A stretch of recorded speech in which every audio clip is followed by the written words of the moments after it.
Good evening and welcome to another great edition of Spaced Out Radio tonight.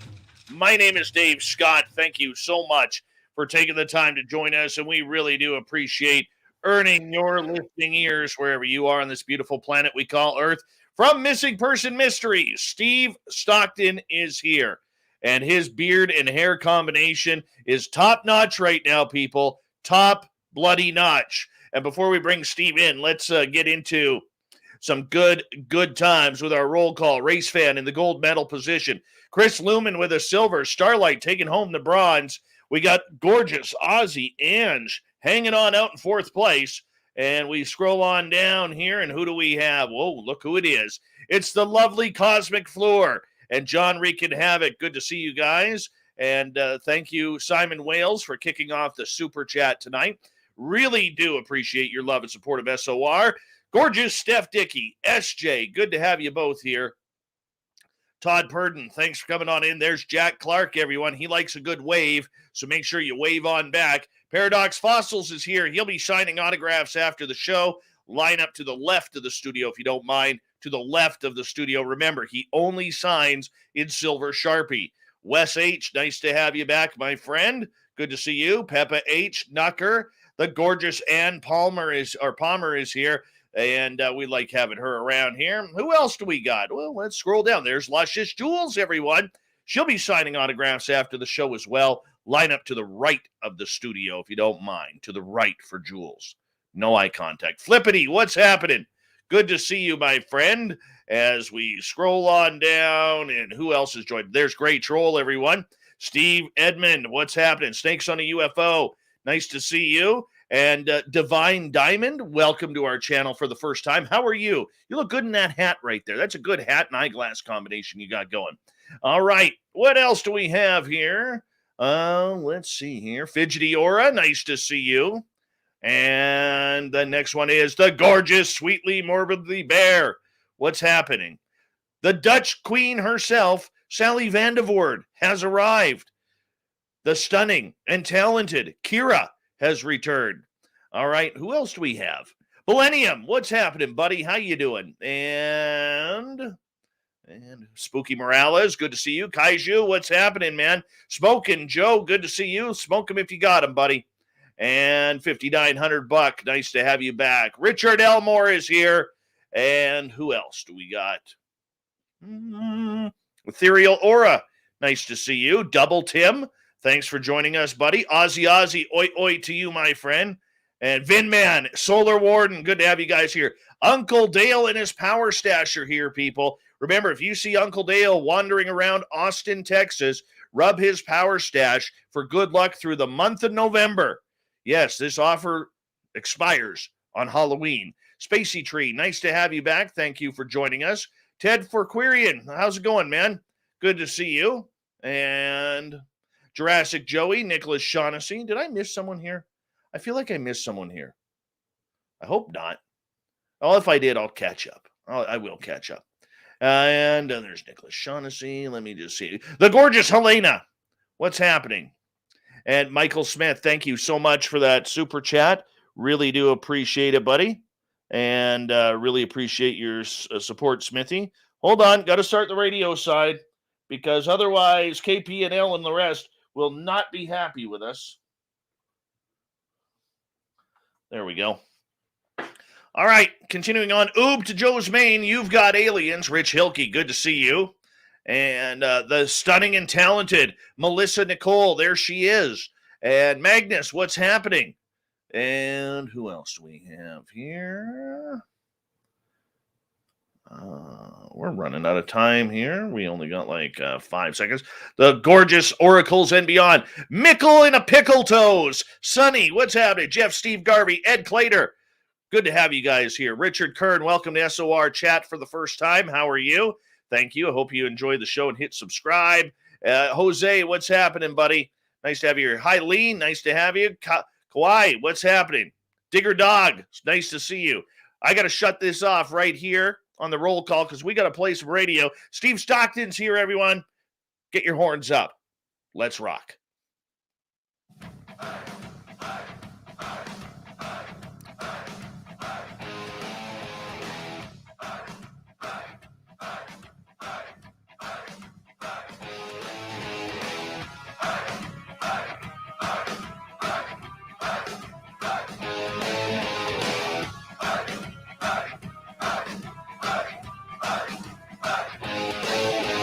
From the mountains of central British Columbia to you listening around the world, this, my friends, is Spaced Out Radio. I am your host, Dave Scott, sitting in the captain's chair of SOR headquarters.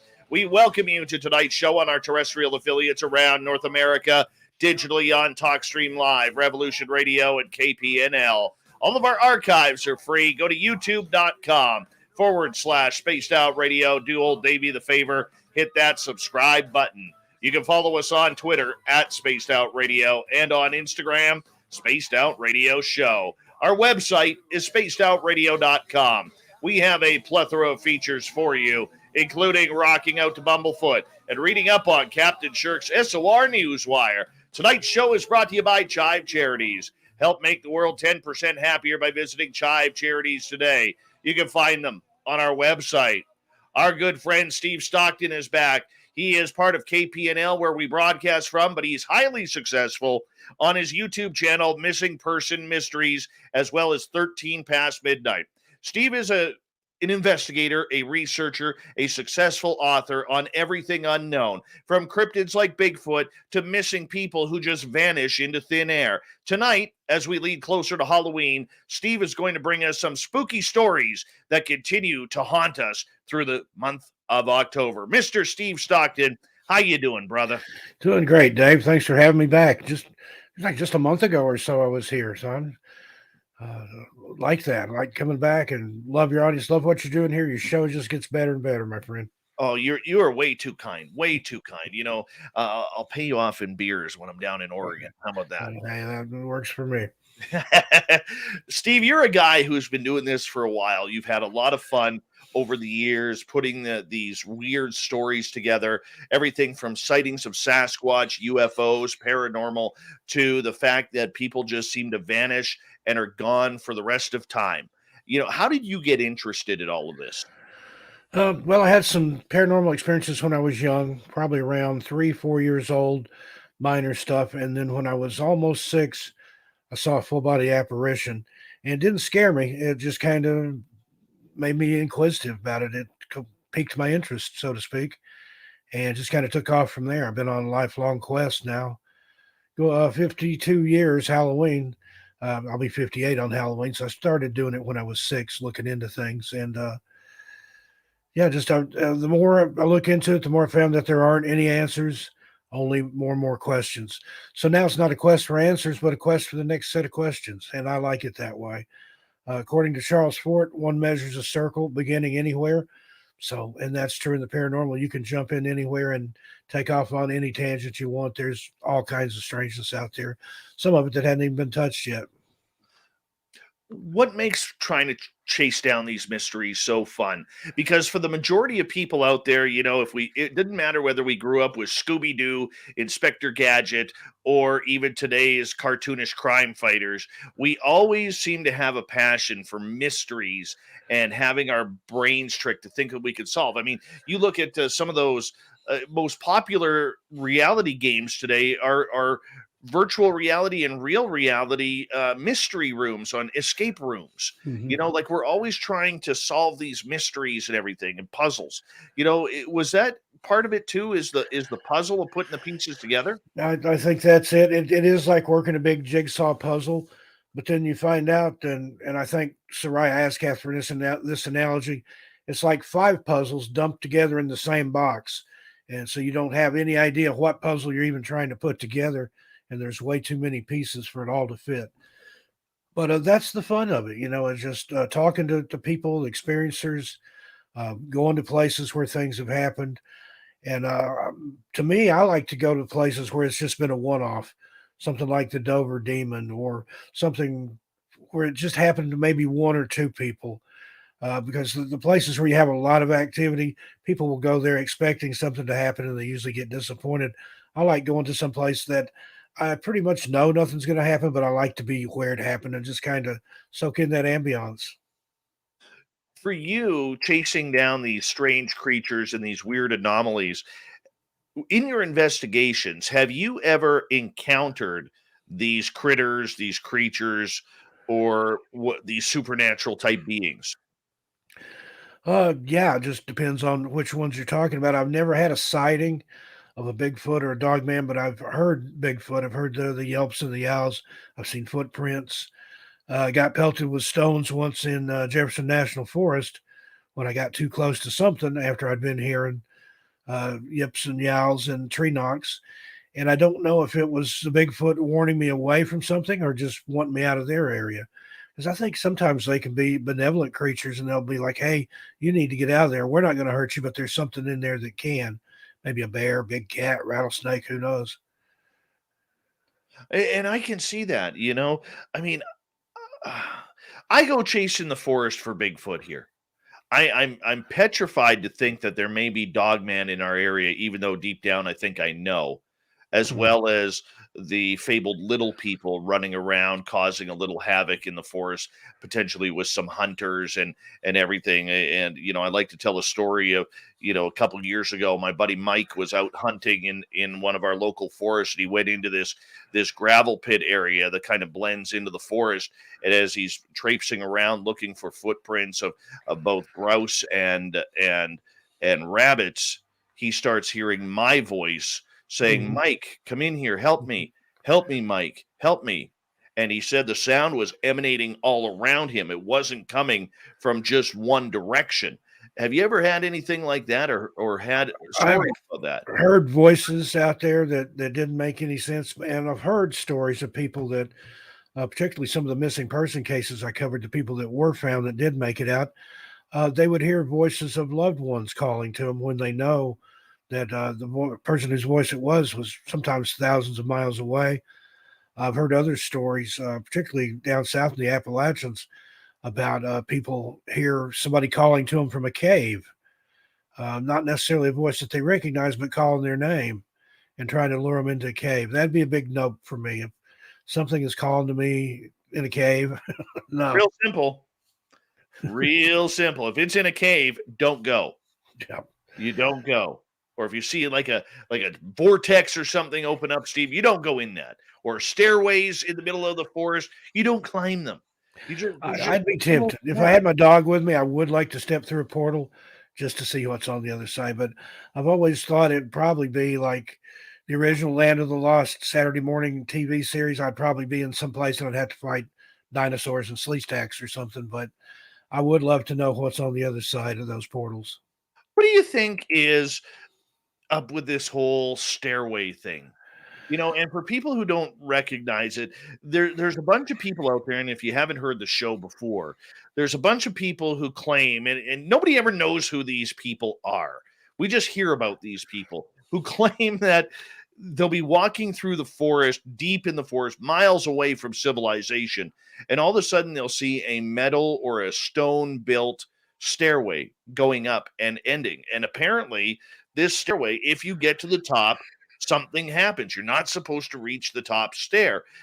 Steve, tell us some stories about that. I've heard those stories, and there's two schools of thought on that. There's people that claim that that's just made up, that it was a creepy pasta, but that people believe in. But then I've talked to people that have seen those. I knew a guy that was in the military, and his staff sergeant told his troop, if you ever come across stairs in the woods, don't climb them. So that kind of lends some credence to it.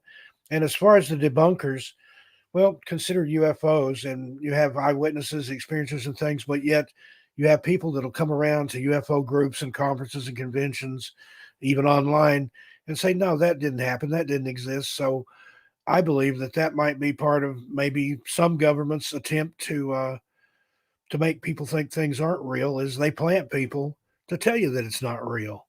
I know that's happened in the UFO community, particularly back in the late 50s and early 60s when the first community started first coming together.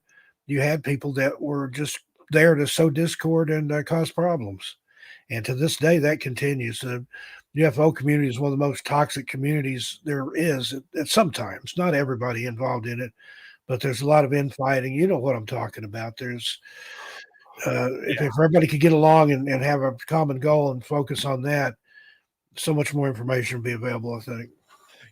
That's funny you mentioned that, because that leads into my Dave 101 for tonight that I'll be doing is, does the UFO community really want disclosure? Because all of a sudden, if this really takes off the way people are hoping to, they got their fingers crossed, they're praying for it, that disclosure happens and we get aliens or whatever it may be. Oh, there's going to be a lot of people, Steve, out of work. Yeah. There's going to be a lot of conferences that die. There's going to be a lot of uh, just a lot of everything that just goes away. And this might be one of those situations, Steve, in the UFO community, especially, where you better be careful what you wish for. Yeah, indeed. And it would put it, if we had all the answers, then it would put a lot of writers and a lot of speakers and that sort of thing, movie makers out of work. They'd have to go on and find something else to do. So yeah, like you said, be careful what you wish for. I think some things are better left a mystery. It's more fun that way, more enjoyable. You have a lot of room to pontificate and speculate, and nobody really knows. So there are no hard and fast answers. And to me, that's part of the thrill. Just the thought that there might be. Oh, I fully agree with you that there might be, and for some of us that there are. We know the phenomena is happening. Mhm. We know that the government knows way more about this. Outside of UFOs, there's also a big conspiracy that the government knows about Bigfoot. They know about Dogman. They know about the Montauk Monster and all of these critters and creatures that are roaming the lakes and the forest trails of North America and even the sky for some of them. How many of those creatures do you really think the government is following in their spooky desks? I think they keep track of it if they're not responsible for some of them, like Montauk and some of that was supposedly government interference there. The Glimmer Man or the Predator being that people see, I think that's some sort of government related. I don't know if it's our government, another government, some sort of shadow government type thing or alien technology. But I think they're aware of it and they keep tabs on it. I think we do have at the government level something like the X-Files, something group that goes out and looks into these cases and or at least keep tabs on. I mean, there's stories about one of the most recent ones I've heard is the whole reason that the U.S. National Parks Service was created was to keep an area that's separated off to keep people from living in there where these creatures have a home where they can go. And likewise, if the creatures are in there, then they're less likely to be feasting on humans. Like there's tales in the Smokies of some sort of either feral cannibal people or some type of Bigfoot that takes people and eats them. And that's in reference to the Dennis Martin case. There's a guy on YouTube called South Forest 10 that claims his relatives were hired by the government to go in and hunt these creatures back in the 20s and 30s before the national parks came into existence. So who knows? I mean, I think it would really, really blow our minds if we knew just what was out there that's hidden and kept away from us to keep us safe or to keep the paradigm from shifting too much. I mean, I think also if there was full disclosure, found out about aliens and UFOs and things like that, how that would upset the religious community because a lot of religions, it doesn't fit in with their worldview and their culture. So there you go. I mean, you could throw easily a third of the world into an uproar. Oh, very true. More than a third, to be honest. I think more Yeah. than half. I think that would be the real number on that one. But out of all these creatures that are said to be roaming around North America, are there any that you just have a tough time struggling to wrap your hands around and say, this one, there's no way this can be real? Well, I try to keep an open mind because just some of the things I've seen are so unbelievable. But I heard recently over in Vancouver, Washington, just across the river here from where I live, a lady saw a praying mantis that was like 8, 10 feet tall. She was outside smoking a cigarette. There was a street light on the opposite corner. Something was moving in the light. She looks over. There's a praying mantis in the edge of her yard that's tall enough that it's moving, blocking out the street light. That sounds hard to believe, but who knows? Also, on Roan Mountain in extreme northeast Tennessee, I've got a friend that swears up and down he can take me to a cave where there's spiders as big as house cats. Now, I don't know that I particularly want to see that. Oh, no, I mean, no. the body of the spider is as big as a cat. He said with legs and everything, it's, they're about 3, 4 feet across. Nah, I'll take his word for it, but he swears that there's at least one in this cave. Yeah, I'm not going in there. I'll take his word for it. I mean, I can handle the little spiders, man. But anything like getting like that tarantula size or bigger, Yeah, I'm out. anything that can kill a bird or Yeah. a small animal, no, I don't. I coexist with spiders. I've got cobwebs up in my studio here. They catch mosquitoes and flies and things like that. Hmm. But anything venomous, it's got to go immediately. And the other rule, no matter what kind of spider you are, you don't get in my bed or on me. If you're either of those places, you best case scenario get escorted out the door. Worst case, barrel at sea in the bathroom. So So in other words, you make the spiders sign a contract before yeah, entering your house. yeah, They have rules here. they They have have to follow rules. the house rules if you want to stay. Do you have a favorite subject that you'd like to cover? Oh gosh, I well, know just you're a fan of all of it. yeah, it's hard to pick a certain thing. Find at different times of the year I get into different things, but like lately, just because of Missing Persons and Mysteries channel, that's at the forefront. And there's so many strange disappearances out there. It's one of those once you start delving into it, that's a deep, deep rabbit hole. And there's so many different explanations that could all be correct. I don't think it's just any one thing that's taking people. I think it's a number of things. I think there's serial killers and some human predation like that. I think a Bigfoot type creature may be responsible, or Dogman, some sort of cryptid like that. I think there are portals. You had Gemma Jade on the other night. I love her faith theory about people going missing because of that happenings in that realm. And if you kind of look into it and go as deep as she does, Bigfoot, UFOs, all that kind of falls under the framework of the Fae. There's stories going back to like the 1700s of hairy giants accosting people, of little men in horseless buggies flying out of the sky. That's Bigfoot and UFOs, but it's a part of the fairy in the Fae canon. So, but Yeah. it is kind of fits it together with a little bow there, but who knows? I mean, What do you think the possibility is, Steve, that a lot of this is imagination and really really cool tall tales comparatively to people who are committing heinous crimes, which we do know and have proven to know that these crimes exist.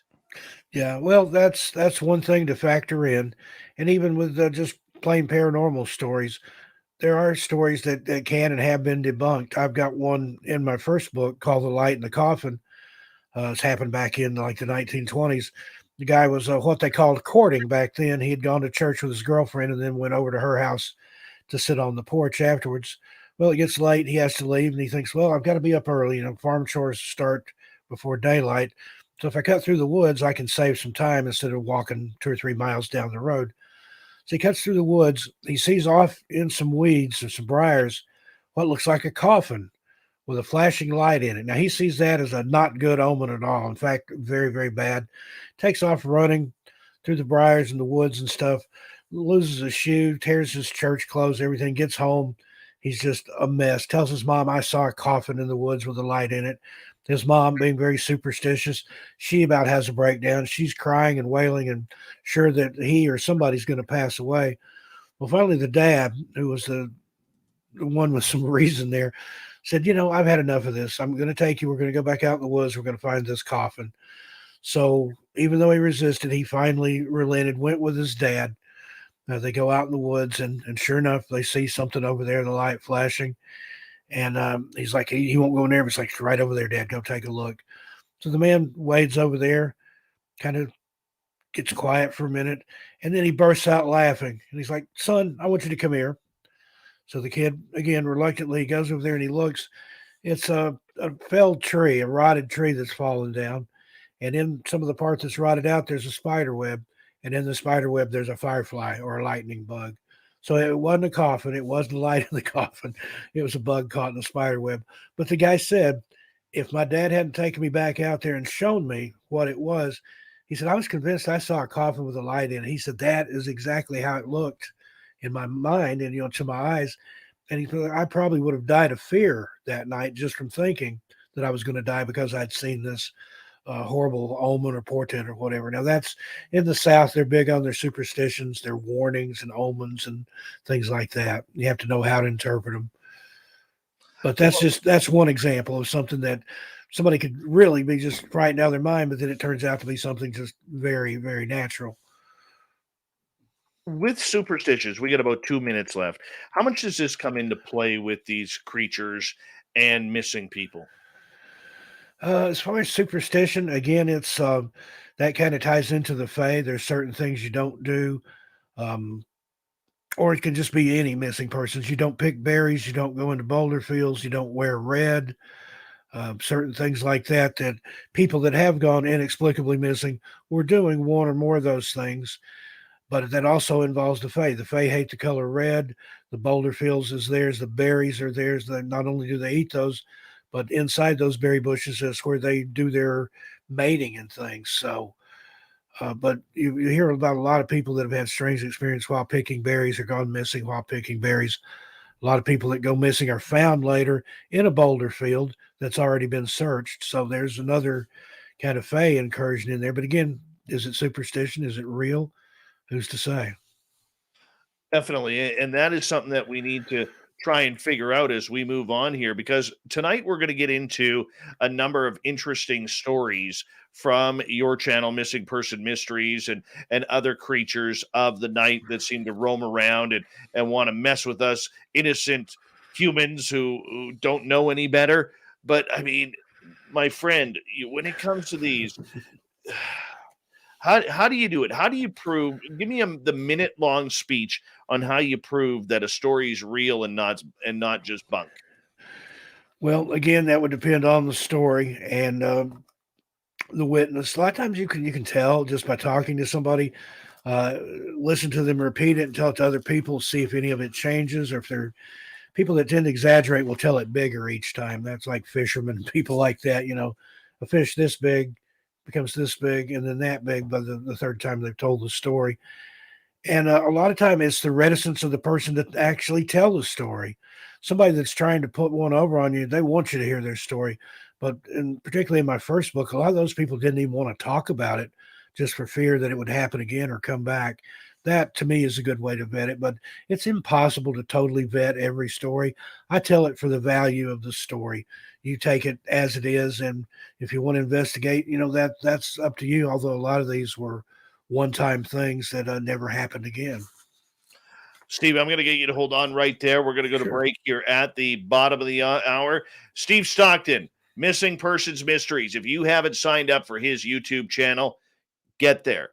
Incredible stories of missing people and the strange cases that go around them. And if you want to hear some great ghost stories, he's got another channel, 13 Past Midnight. Hit subscribe on both. Steve Stockton here. Creepy stories of creatures of the night coming up next on the mighty SOR. Stay tuned.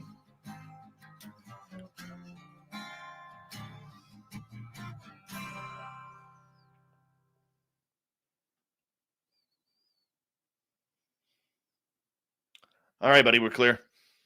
That's good stuff. All right, had my mic muted just in case there. Yeah, good start. I got to figure out why you're coming in really hot on my end.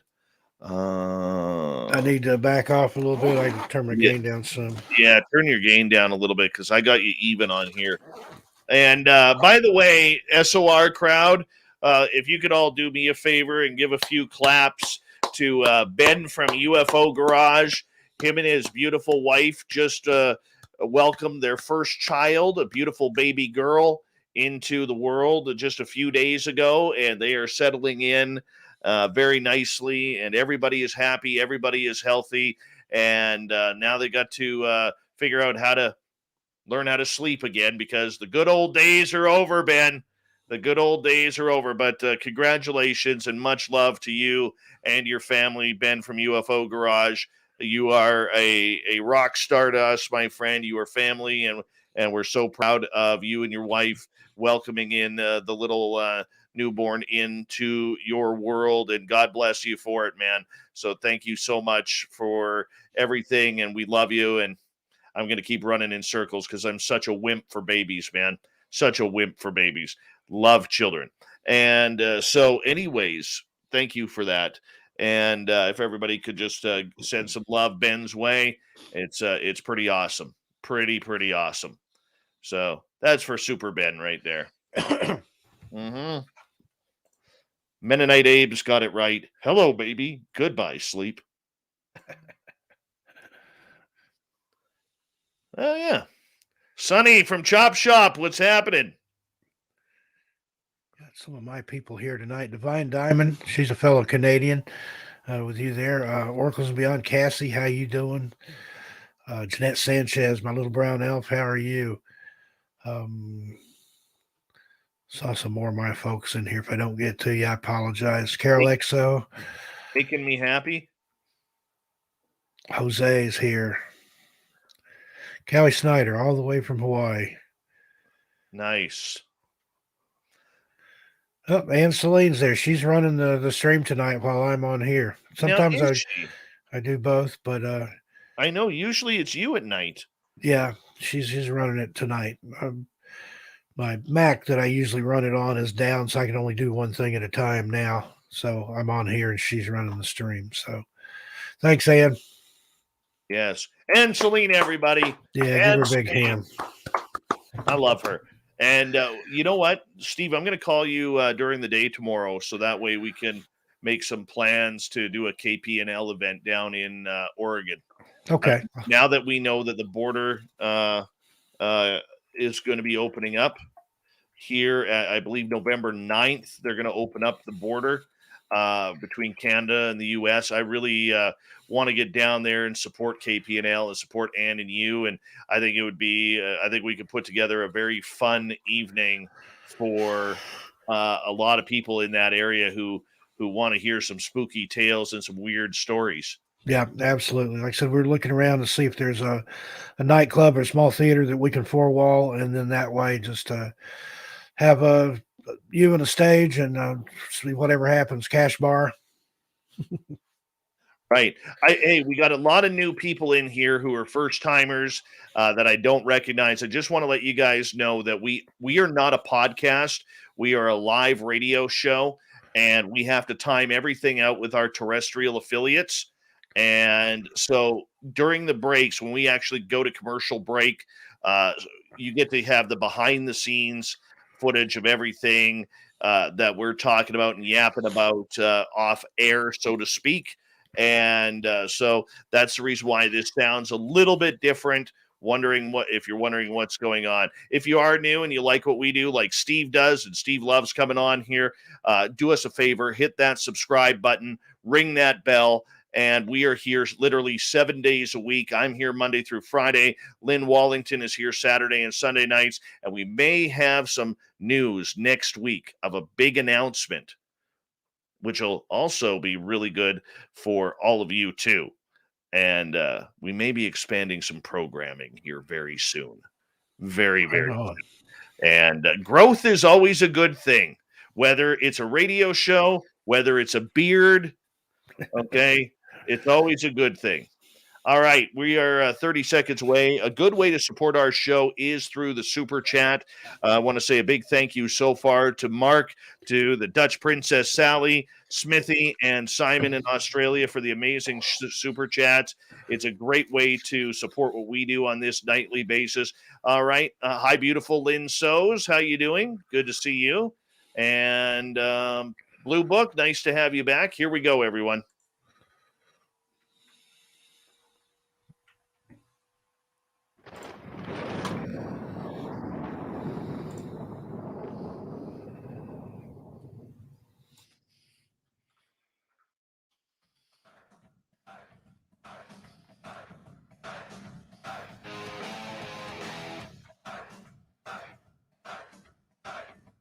Second half hour of Spaced Out Radio is now underway. My name is Dave Scott.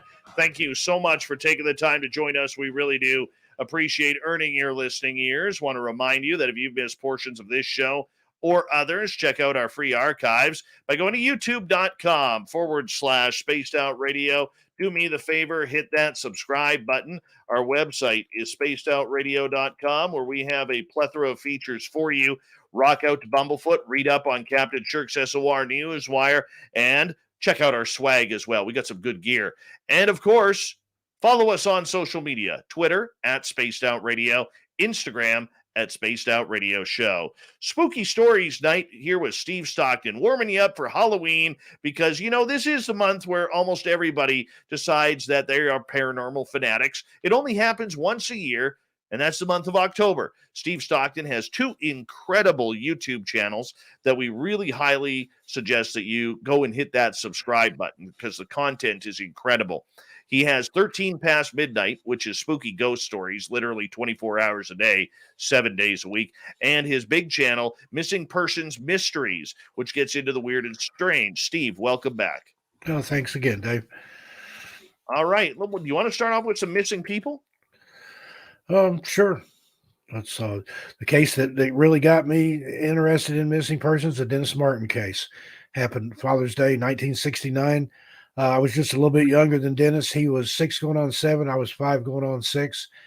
And it was just the first time in my childlike mind that I got an idea that bad things can happen to children. Children can disappear and never be seen again. Happened not far from where I live, as in the Smoky Mountains. They had been to the Cades Cove area and had hiked up to Spence Field. Met another family up there, also named the Martins. They had some kids. So Dennis and his brother and the other people's children, they're playing together, doing kind of a hide and seek or slip up on the adults and scare them kind of thing.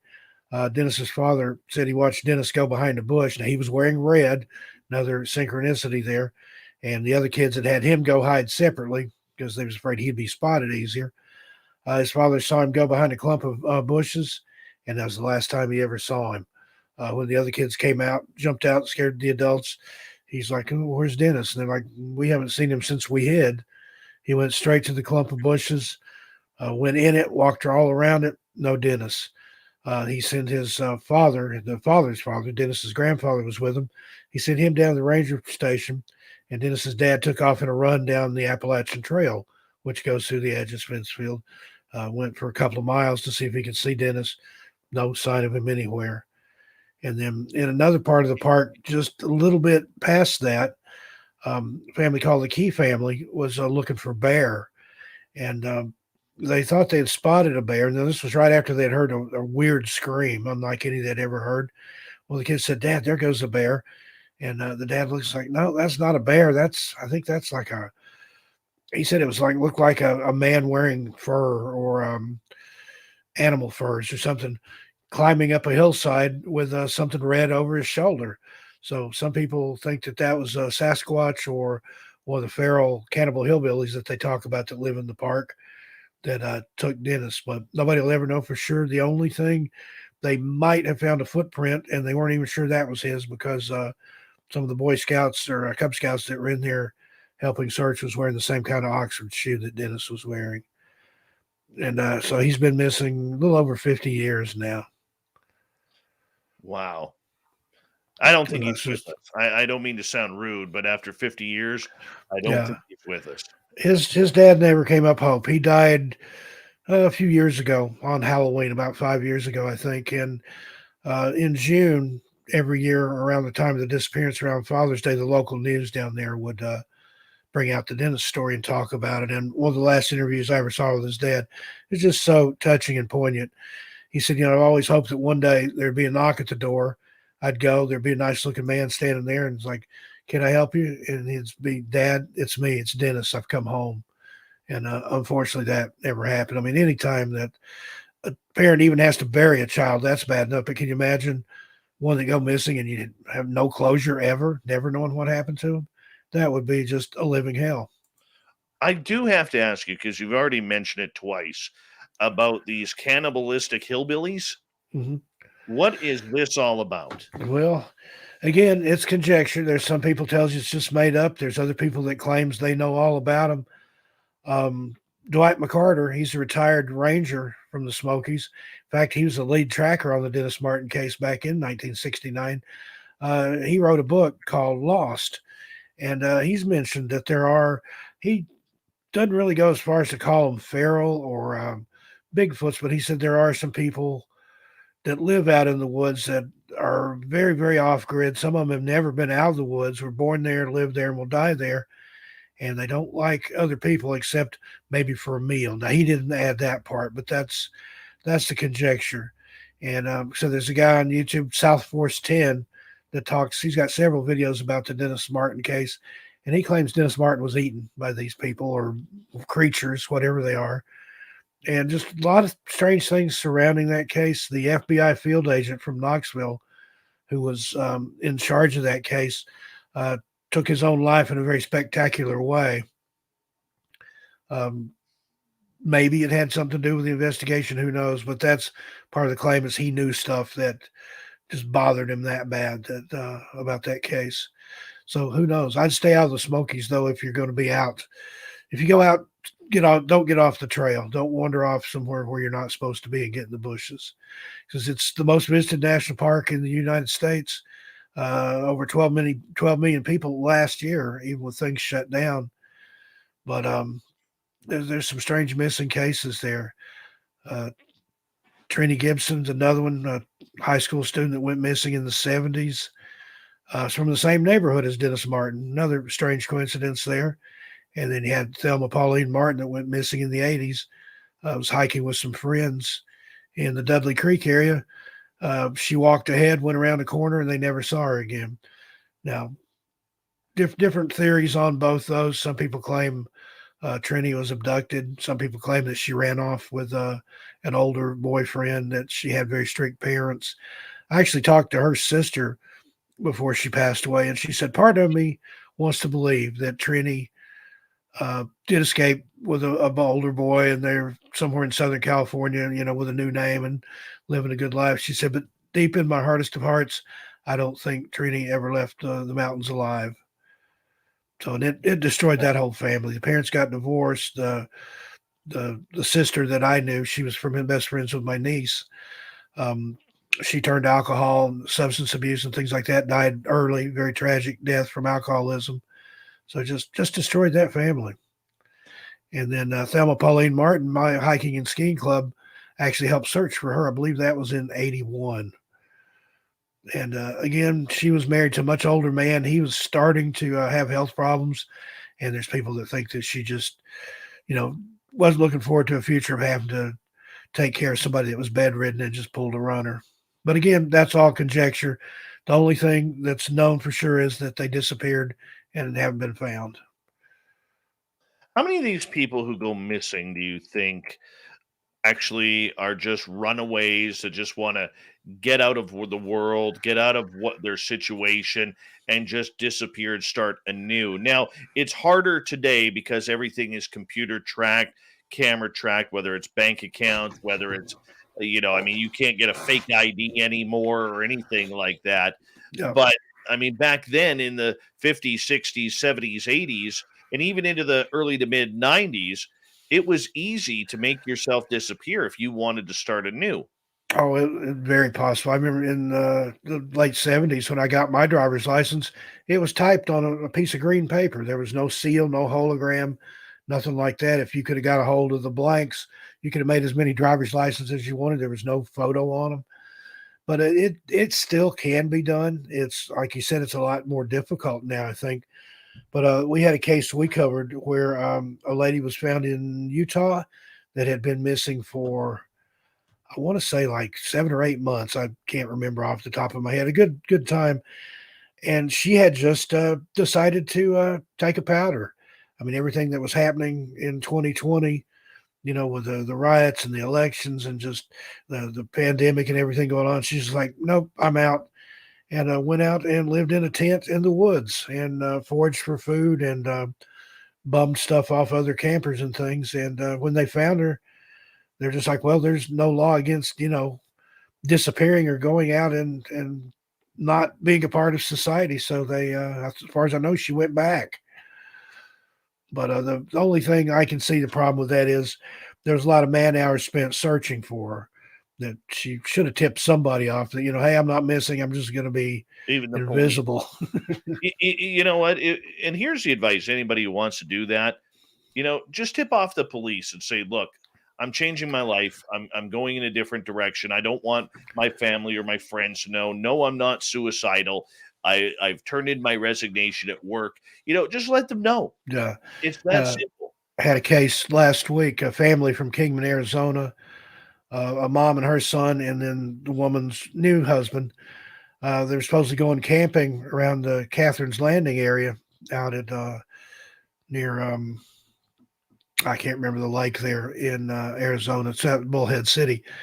And after about 2 weeks or so, the family's like, "Hey, they never came back home," and spent a lot of time searching for them. There was, bolos and all this stuff. Be on the lookouts released, and then about a week later, the police released a statement saying that the family had been found alive and well in New Mexico and were where they wanted to be, and there was no problem. So, again, they were running apparently from their own extended family. And I think that happens. But to me, the biggest hint was they were last seen driving away with a king size mattress strapped to the roof of their Toyota. So that didn't sound like they were going camping to me. No, they were on the move. That is for sure. When you look at the mountains and some of these stories, the ones that really tug at our hearts are children, like the Dennis Martin case. But on your channel, Missing Persons Mysteries on YouTube, you have an entire section of children who almost vanished and their stories. What's this about? Yeah, those are some of the most fascinating tales to me, where they were gone maybe for a short time, maybe for a little bit longer, and then they just suddenly appear. A lot of times they either won't say or can't say because they're so young where they were or what happened to them. And usually they're found in places that have already been searched thoroughly more than once. And it's just like whatever took them or almost took them brought them back. Had a little guy recently. I don't think we've covered this one yet. A little boy that was found, I think he was 3 years old, found 5 miles away naked. And then nobody knows how he got there. He doesn't know how he got there. He wasn't hurt. He wasn't cut up or scratched up or anything. I mean, for a 3-year-old kid to wander 5 miles through the woods, through the forest, that's unheard of. Makes you wonder if something or somebody abducted him and then changed their mind and let him go, or if he just wandered off and liked to strip off. I mean, kids do weird things sometimes. But there's been cases like that of even smaller children, like 2 years old. One little girl had gone up a mountain, down the other side, and back up the other side of the next mountain. 2 years old. They can't traverse that kind of terrain. And she was barefoot, but again, there she was. Did somebody pick her up, take her there, or leave her? Who knows? And there've been some other stories where, robot grandma. They're talking about that one. That happened in Mount Shasta, where a little boy went missing and encountered what he thought was his grandmother, and then it turned out that it was a robot that looked like his grandmother, according to him. And she took him to a cave where there was people like in suspended animation. There was old weapons and purses and camping gear and stuff in there with cobwebs on it. And she insisted that he poop on a piece of paper. He refused to do it. She got mad and said, "Okay, I'm going to take you back now and leave you on the trail. You stay here. Somebody will find you." Sure enough, they found him later in an area that had already been searched. And he didn't tell that story until a couple of weeks later. And Right. the grandma remembered, Grandma Cappy was her name. She remembered that she had been camping in the same spot prior to that with a friend. She remembered seeing red eyes outside the tent. And then the next thing she remembered, she woke up in the morning outside the tent, face down on the ground, and had a puncture wound in the back of her neck. And she'd kind of forgotten all that until all this happened with her grandson. So did somebody, take something out of her and make a replicant? Shasta's a weird place anyway. You've got New Agers, occultists, Saint Germain that supposedly still walks the place, the Ascended Masters, a city of gold inside the mountain, on and on and on. Shasta's just a weird, weird place. That's one of my favorite places to go, and probably also one of the most dangerous just because of all the things that have happened there. Well, Sherry brings up a good one from Texas recently, where a 3-year-old boy was following his dog into the woods and disappeared and was found 5 miles away. Yeah, I think that's the one I was talking about, and he was stripped off. If I believe he was I, naked, I and don't know about that's that. another thing. A lot of times, the dogs and the kids will go missing at the same time. Sometimes the dog comes back without the kid, but the dog always comes back whether it's with the kid or without. Now they find the kid later, but And something has to be keeping these children safe. Okay. And I'm a firm believer about that. It reminds me of the case a couple of years ago. And thank you, Joe, for bringing it up in our chat room of the little boy in North Carolina who said he was with a teddy bear for 2 days. And everybody's saying, oh, he was with a black bear. yeah, I love that. The authorities like, oh, it was a bear. Everybody go home. It Nothing to see wasn't. here. Probably No, it was. bears don't cuddle children. Bears don't pick berries and bring them back and feed them to kids. All these things that he told, I believe it was some sort of cryptid, like a Sasquatch or something like that, that um, has been known to protect not only children but grown people. Well, if you look at that case, though, if you know anything about bears, okay, and I live in an area where there's black bears, and just a few miles away, we get into grizzly territory. Mhm. When they are, first off, in the winter, they're hibernating.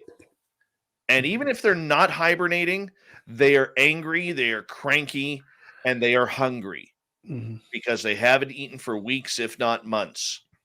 And the fact that a bear would see a crying child, that's a meal.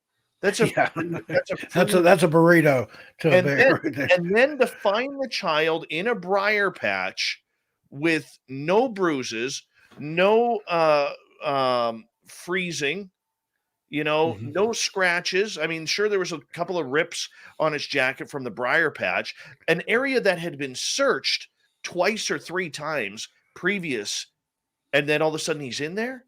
Mhm. Come on, come on. That happens more frequently than you believe. Another little boy told a story that a big doggy took care of him and brought him berries and things. Dogs can't pick berries, okay? None that I've ever seen. Maybe a dog man, but yeah, you hear that's some of the stranger ones. I think is where there is a story that they tell. It sounds fantastical, but you know that's all you have, and believe it or don't. And a lot of the stories are very Disney-esque because Mhm. that's the only way the child could explain it. Yeah, that's their realm. That's what they know. And in the case of Robot Grandma, she even called his father and said, "What kind of stuff are you letting him watch?" She's talking about robots and people frozen in caves, like in suspended animation, and weapons and things. And the dad's like, "Yeah, he told us that story like a few days ago. We have no idea where he got that at." So obviously, it was beyond something beyond the kid's comprehension. And it wasn't something he'd seen on television or something like that. So it makes you wonder. And I think a lot of times that's why things tend to happen to people, either very small children or people on the autism spectrum, especially ones that are nonverbal. They tend to go missing often. And again, they come back, they either won't or can't tell you where they were or what happened to them. So it's almost like whatever it is or who or whatever that's taking people, it cherry picks people and the people that can't tell, people that can't relate. And there are people that have had experiences that aren't on either of those ends, but they have no memory of what happened. Do you think that the creatures that take these people have the ability to wipe their minds? Like we always hear of aliens wiping people's minds or covering up the experiences. Do you think Sasquatch or Dogman have that ability too? Or is the event so traumatic for these kids or these adults that they Yeah, just don't want to remember or can't remember? I can kind of see that going both ways, but you hear about like Whitley Strieber when he talks about his encounters, he saw owls. It was only under hypnotic regression that they were alien grays, and that either they had put the owls in his mind, or just because his mind was so traumatized, didn't understand what it was, that it put the owls in there. And I wondered about that years and years ago, back in the late '90s. I had a black-eyed kids encounter, and I've often wondered if that was really did I see what I thought I saw? Was it really two little girls in a parking lot behaving that way, or was it some sort of alien? Was it some sort of demonic activity? I don't know, but that's that was as good of explanation as anything. Very interesting. I think you told the Black Eyed Kids story last time you were on. Yeah, I think I did tell it the last time But I was here. you know what? We've got 2 minutes to break. Give us the condensed version of that story for our listeners. Oh, I was night uh, moonlighting, rather, is the word I was looking for, at a place close to where I worked. I was installing a computer network for them, going from dumb terminals to actual computer at everybody's chair. And it was taking me a couple of weeks to do it. I was almost finished up. I would work after hours after my job was done, and after those people at that place had gone home. I was coming out there about 2 o'clock in the morning, and as I came out, I noticed and this is an industrial area. There's two little girls sitting on the far end of the parking lot, and I'm trying to get all my gear in the car. I was driving a Mazda Miata at the time, so trying to put everything in the trunk was like playing Tetris. And two little girls stood up and they kept getting closer. I didn't actually see them move, but every time I looked over, they had walked closer to me. And the bigger of the two, I'm assuming older, I would say they were probably, the oldest was probably 12, 13. The youngest was probably 10. The taller of the two was talking not to me, but about me, saying things like, he'll give us a ride. He won't leave us out here. He won't leave us standing. He'll let us in. It's dark. We're lost. He won't leave us out here. He'll give us a ride, just over and over and over like a litany. And I got really spooked. Number one, even if it were just two little girls, I'm not going to put two kids in a seat, a car seat that's just meant for one person, and especially not two small children at 2 o'clock in the morning. But eventually, by the time I got everything in my car and got in my car, they were right up to the door. Still hadn't acknowledged me. It was just the taller one talking to the smaller one, but they were both looking at me.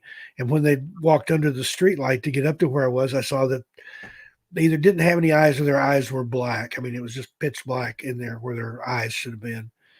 And that was the most intense, strangest, most irrational fear that I've ever felt. I've encountered some things in the woods that I actually ran from, but this scared me more than that. Two little girls in a parking lot. I mean, it was just, but it was what was coming off them, some like almost an evil, a demonic energy or something. It wasn't right, whatever it was. And I took off, jumped the curb, went down through the lawn of the place. And instead of going to my girlfriend's house, which was just a couple miles away, so I could be on time for my other job, I turned the other direction and drove like a 90 and 100 miles an hour all the way to my parents' house in Oak Ridge, which is about 17, 20 miles away, something like that.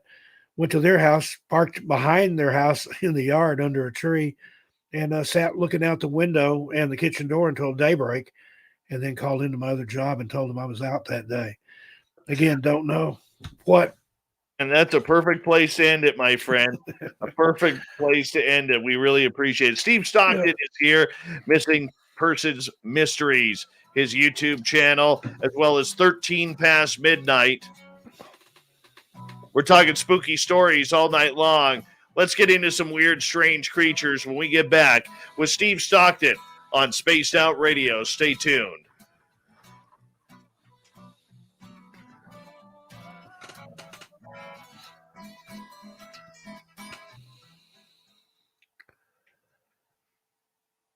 All right, we're clear.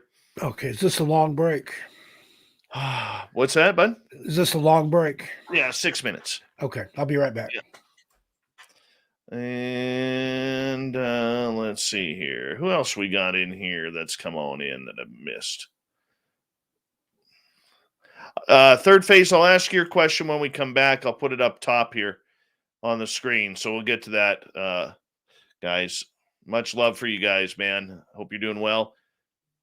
The lovely and talented Lynn Soes. There she is. And who else is joining us? Ian Burwell. Nice to see you. And who else we got? Thank you, Ozzy. Oi, oi to you. The lovely and talented Kira. Appreciate it. Terry Brown. Good to see you. Jurassic Joey. Yeah, Steve Stockton has that awesome voice that you would expect him to be in a rocking chair, kind of rocking back and forth on a like a ranch type house with a giant wraparound patio or wraparound porch, and just sitting there with a beer in one hand and a corn pipe in the other, and literally just telling stories. Oh God, I could listen to him all night long, and I know you guys can too. Shows like this, I am a big, big fan of shows like this, like Swamp Dweller and Steve, two of my favorites. Lovely Laura Tarnowski, how are you? Crime Web, welcome to our channel. So just so you guys know, Behoff, if you're new to this channel, I just want to let you guys know that we are not a podcast. We are a live radio show. So that means that we do have to take commercial breaks to time out with our radio stations. So you kind of get the back end look of everything.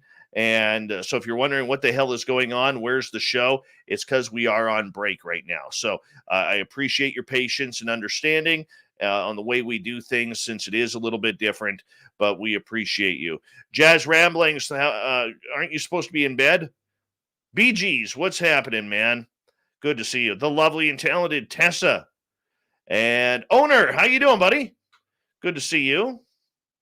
Super Duke from World Bigfoot Radio, another high-class quality YouTube channel you should sign up for. Duke is the grandfather of Bigfootology. Yes. Ross Lambda, good to see you.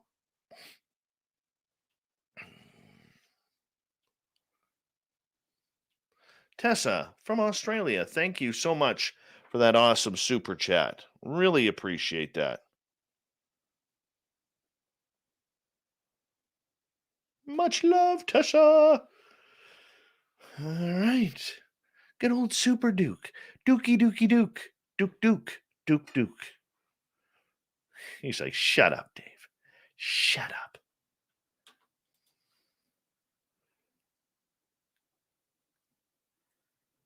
All right.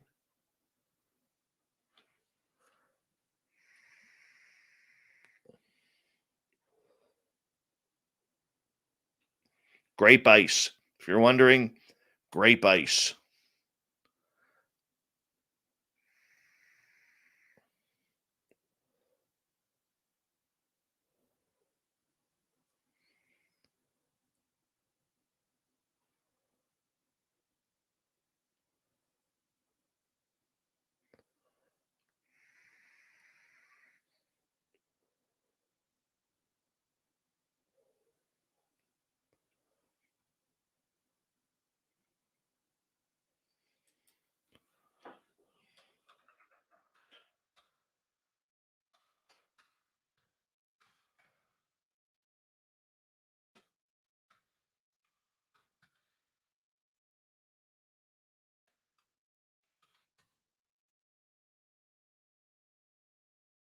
All right.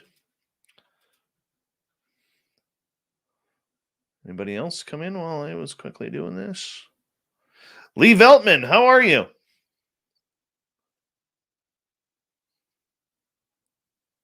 Yeah, where is Chad Smith? And Bigfoot Michigan Rob, I know he's been busy lately. I'll get a hold of him. Hey, Thin Lizzie Borden, welcome to our channel, by the way. This is your first time here. Really do appreciate that. Steve is a good friend and supporter of this show, not only as a fan, but through KPNL with Ann Celine as well. And I love them both very much. They're very good friends, very kind people and amazing people. And Steve has done wonders to try and help us build our own numbers and everything like that. Eric with a K is here. We have jumped up to being his third favorite show. Last week and for the last few years, we were number 4. But just a few days ago, we pulled into bronze medal contention here as we are number 3. Only by a couple of smidgens, but we are number 3. I want to say a big thank you to Ozzy Tessa, Ed Clater, Mark, the Dutch Princess Sally, Smithy, and Simon ×2 for the amazing super chats. Really do appreciate the love and support of Spaced Out Radio that you guys give. It's a great way to support what we do here on a nightly basis, as we are here 7 days a week. I'm here Monday through Friday, and Lynn Wallington is here Saturday and Sunday nights. We always get going at 9 p.m. Pacific, midnight Eastern time. And next week, we're going to announce some exciting news on the show, and we'll be right back. Jolly Bridge Burner, welcome to our channel. Here we go, everyone. Get your horns up. Bumblefoot is coming.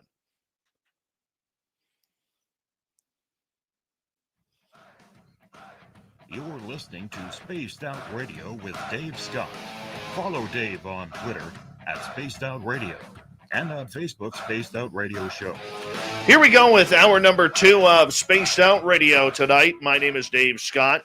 Thank you so much for taking the time to join us. We really do appreciate earning your listening ears wherever you are in this beautiful planet we call Earth. Want to say hello to everyone listening in on our terrestrial affiliates around North America, digitally on TalkStream Live, Revolution Radio, and KPNL. All of our archives are free. Go to youtube.com/Spaced Out Radio.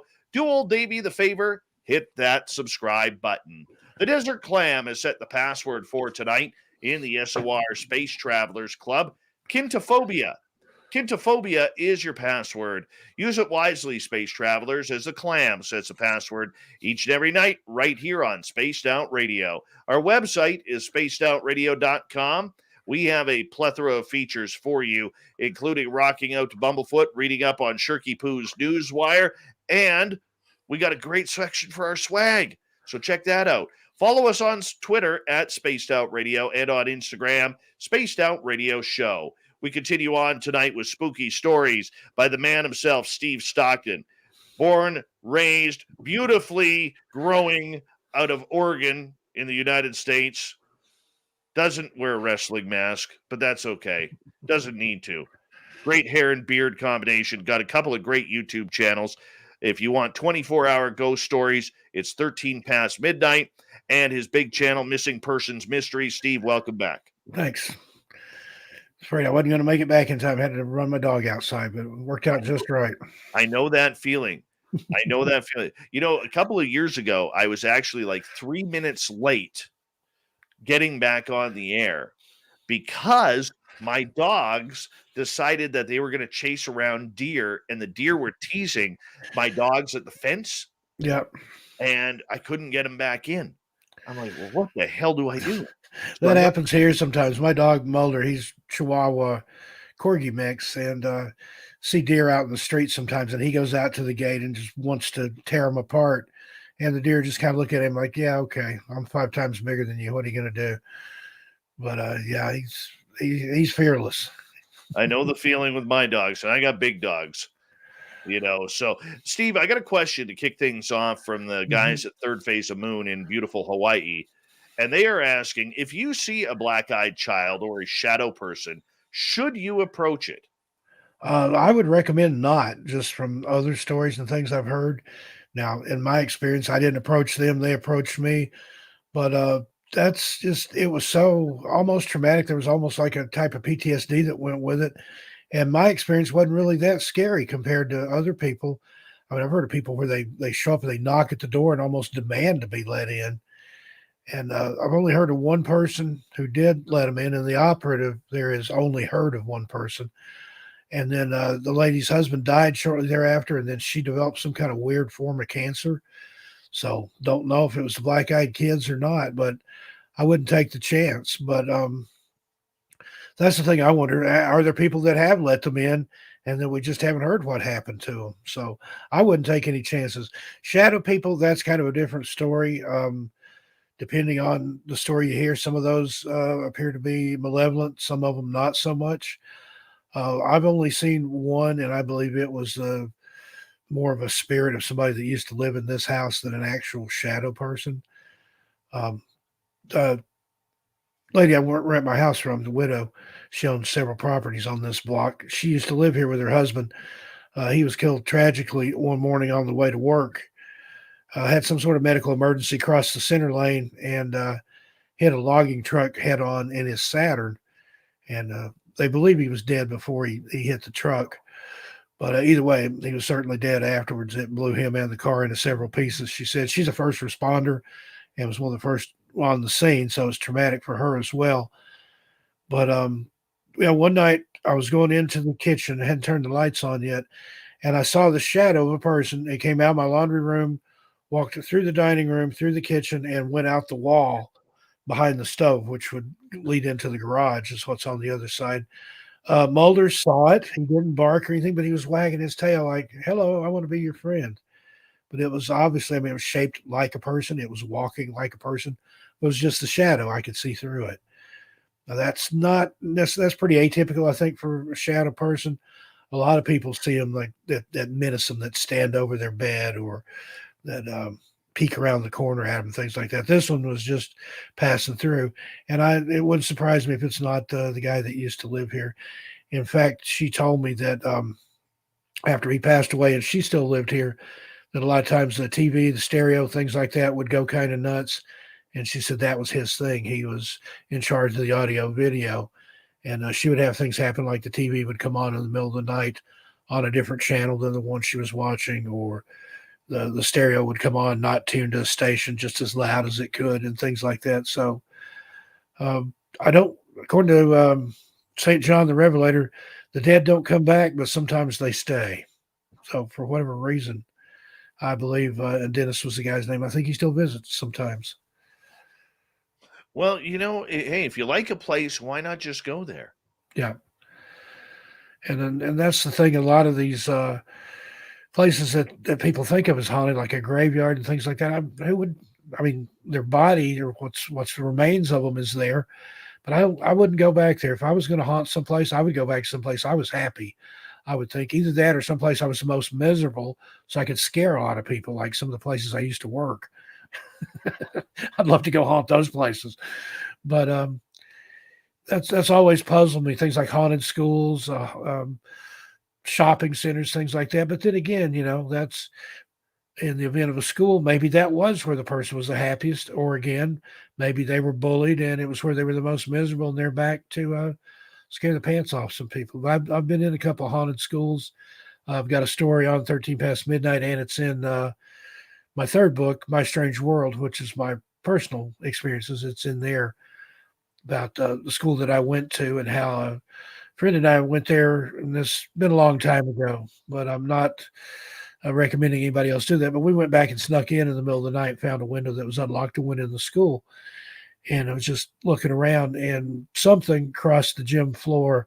Sounded like a lady wearing high heels.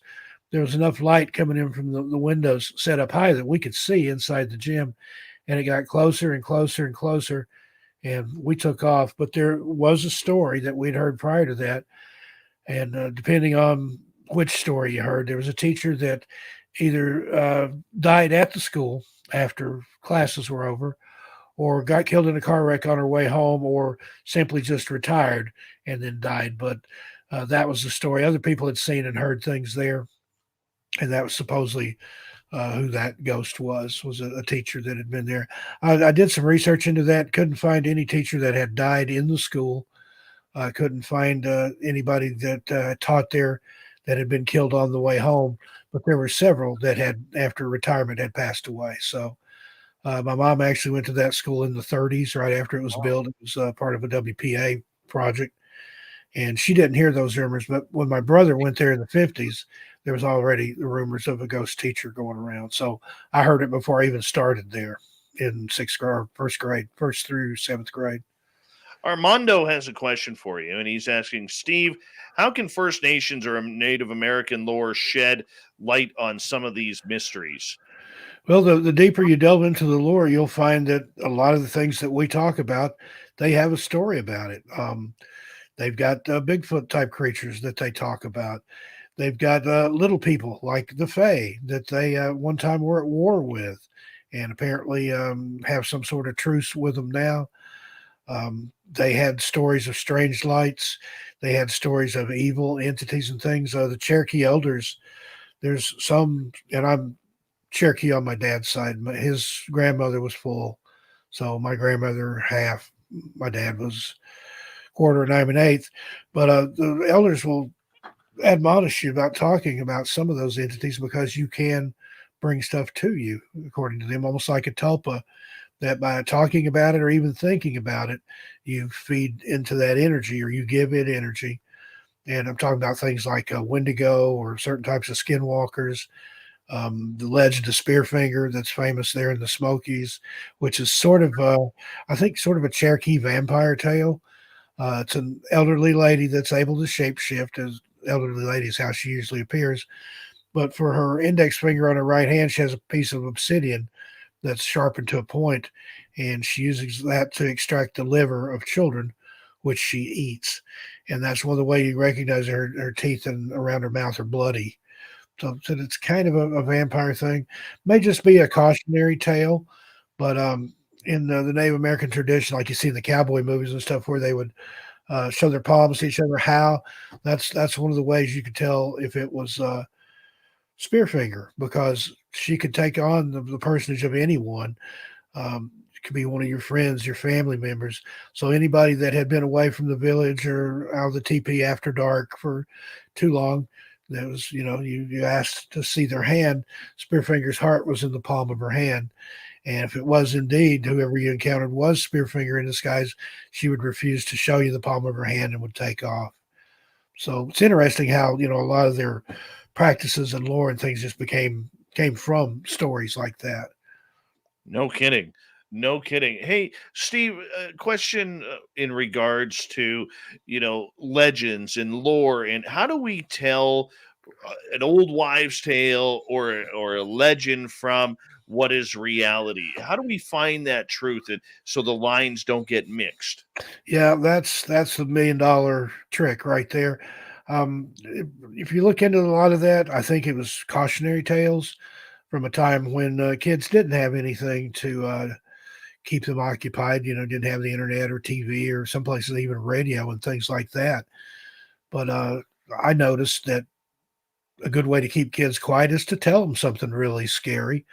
And you lower your voice, and you kind of, if you go to like historic Jonesboro, Tennessee, it's the home of the International Storytelling Center, and they have the International Storytellers Conference there once a year. You go listen to those professional storytellers; they draw you in. It's almost like in a film. You're watching a scary movie. They've got the sound; it gets really quiet. You're leaning in to watch, and then all of a sudden the violins flare up and you jump. Storytelling is kind of the same way. You bring them in and then drop something on them. But excuse me, as far as that, I think there a lot of that there is a nugget of truth in there somewhere, like say Crybaby Bridge. You can go to just about any community, any little place in the South. There's a Crybaby Bridge. There's also a woman in white that walks the back roads and things. I think that happened somewhere, and the story gets passed along from community to community and holler to holler, and all these different little mountain villages, but it gets told a little differently. And maybe the person you're telling it to doesn't know where Hall's Crossroads is. So they say, okay, well, I'll tell it, but I don't know where that is. So I'm going to make it about Maynardville, so that way it gets changed up, but it's the same story. And I've kind of verified that to a degree. My mom and dad were roughly the same age. My dad was born in 1921. He'd be 100 years old this year if he were still alive. He grew up in Middle Tennessee over on the Cumberland Plateau, about 2-3 hours away from where my mom grew up in the Smokies in the Cades Cove area. But yet they heard some of the same stories around the same time when they were kids, but local to them. Like there was a Crybaby Bridge in Jamestown, and then there was one in Cosby, 3 hours to the east. Again, the same story, just a different location. So I think a lot of those things happened once, and then it gets passed around. Another one, Vanishing Hitchhiker. That one is told all over the country. But again, there in the Smokies, they have the Vanishing Hitchhiker of Roaring Fork Motor Trail, which it's an archetype or a shadow of all the other Vanishing Hitchhiker stories. For anybody not familiar with that, a guy picks up usually a girl that's hitchhiking.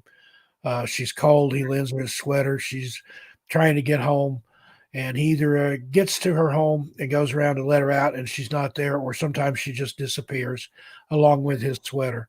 Well, he goes to the door, knocks. I was giving a girl a ride, but she's not here anymore. I don't know what happened. it'll usually be the girl's mother that opens the door and says, "Yes, that was my daughter. She was coming home from prom and was killed by a drunk driver, 30, 40 years ago. She's still trying to get home." And the next day, the guy comes back and goes to the graveyard where the mother tells him the daughter's buried, and he finds the borrowed sweater folded up neatly on the grave.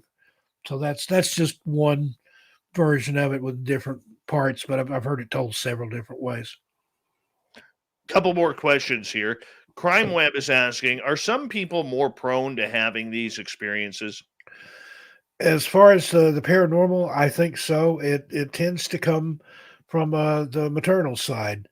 I found more often than not, like if my mother had experiences, my grandmother had experiences, it came down that side for me. Not so much on my father's side, but then again, my mother's family, my granny, she called herself a gypsy witch, although in Appalachia, she's what they call a granny witch. I don't know where she got the gypsy part at, but that's what she referred to herself as. And they were part of the spiritualism movement around the turn of the last century. Um, they regularly held seances. They did table tipping or table tapping. She told fortunes. She read coffee grounds, tea leaves, animal entrails. She practiced phrenology, which tell your fortune by the bumps on your head, palmistry. She made charms and things like that, and knew every single superstition under the sun. I'm going to write a book on just the superstitions that she taught me. But she was, the wise old crone, just that total archetype. She knew things. She'd experienced things. There were times that she knew things that she didn't have any way of knowing about me, and that used to scare the devil out of me. I mean, she looked like a witch. She was little and kind of bent over, and probably weighed all of 89 pounds, looked like a beef jerky covered in leather or something. But she looked like your typical witch. I'll never forget one time we were going to visit her, and on the way there, the place we had to drive through, there was an old farmhouse. This was maybe a half hour, 45 minutes from where she lived. There was an old farmhouse up on a rise, and years prior to that, some kids had been playing in the yard. One of them chased a ball out into the road, got hit by a car and killed.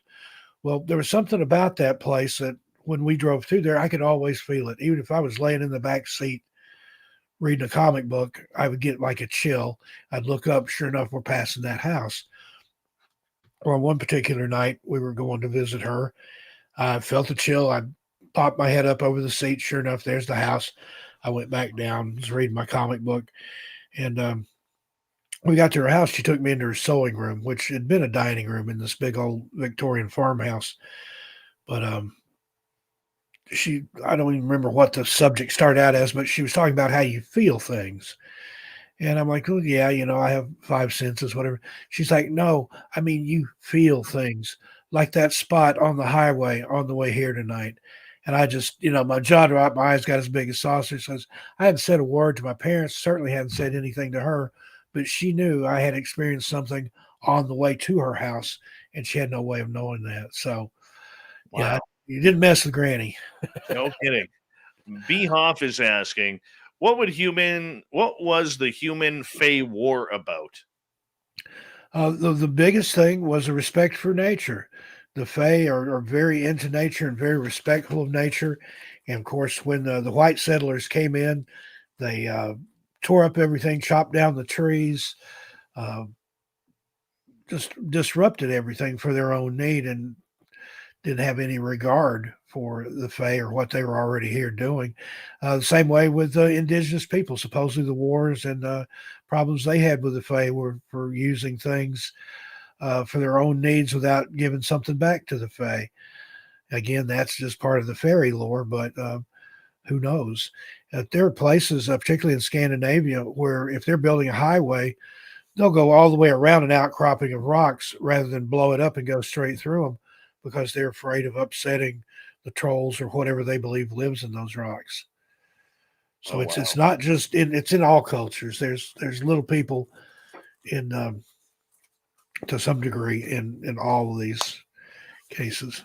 We have 3.5 minutes, Steve. I want to get to one more question, and then next half hour, I want to get more into more stories with you. But Kaiju is wondering, what's the strangest missing persons case that you have investigated? Wow, the strangest. They're all strange to some degree. It's just I think some are more stranger than others are strange in different ways. Um, I guess some of the strangest ones, one in particular, there was a guy who'd gone missing, and off the top of my head, I couldn't even tell you what state it was in. It was somewhere in New England. And when they did find him, he was in a boulder field, just a clear area with nothing but boulders in it. And he looked like he'd been dropped from a considerable height. He's all mangled and messed up, but there was no height for him to have dropped from. There was just the woods and then this large clear boulder field.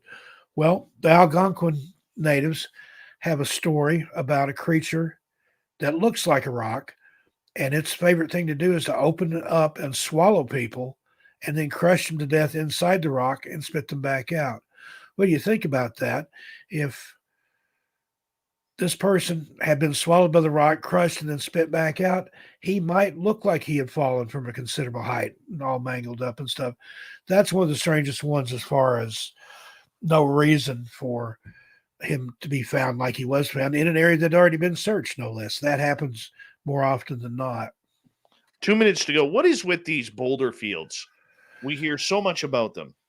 Well, again, it's a supernatural place.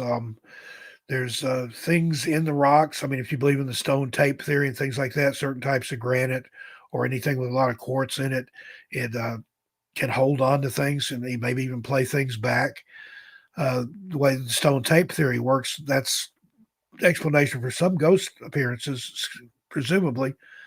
Works like, say, a tape recorder. All a videotape or an audio tape is, it's a piece of mylar plastic with ferrous oxide particles adhered to it. You run it over the record heads and it records. You run it over the play heads, it plays it back. And there are people that claim with a stone tape theory that certain types of stone, under the right conditions, can absorb things that happen and then play that back through some sort of energy that we don't understand. And I'm pretty much a subscriber to that, because if you think about quartz and its properties, you can put it in a watch, and a quartz watch, a watch with quartz movement will keep perfect time. There's energy in there. Same with a quartz radio. I remember when I was in Boy Scouts, we made a radio out of some copper wire, an oatmeal box, a razor blade, and a quartz crystal.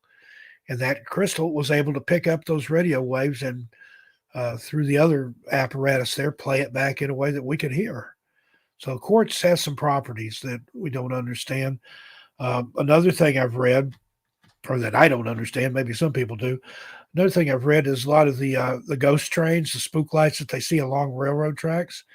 They think it might have to do with the composition of the track bed. That before they put the rails and the cross ties and stuff down there, there's certain types of rock that they spread in there in different layers, then dirt, then more rock, cinders, whatever, then cross ties and rails on top of that. Because a lot of times these sightings are places where the rails are already gone, cross ties have long rotted away, but that rail bed is still there. So maybe those rocks capture that and can play back the light of a steam locomotive and the sound. Who knows? It's fascinating to think about. Absolutely, my friend. And Steve Stockton, our guest tonight on Spaced Out Radio. We have him for another hour here on the big show, telling stories, answering your questions all night long. Make sure you hit subscribe on his YouTube channels, Missing Persons Mysteries and 13 Past Midnight. We'll continue with more spooky stories with Steve right after this on Spaced Out Radio.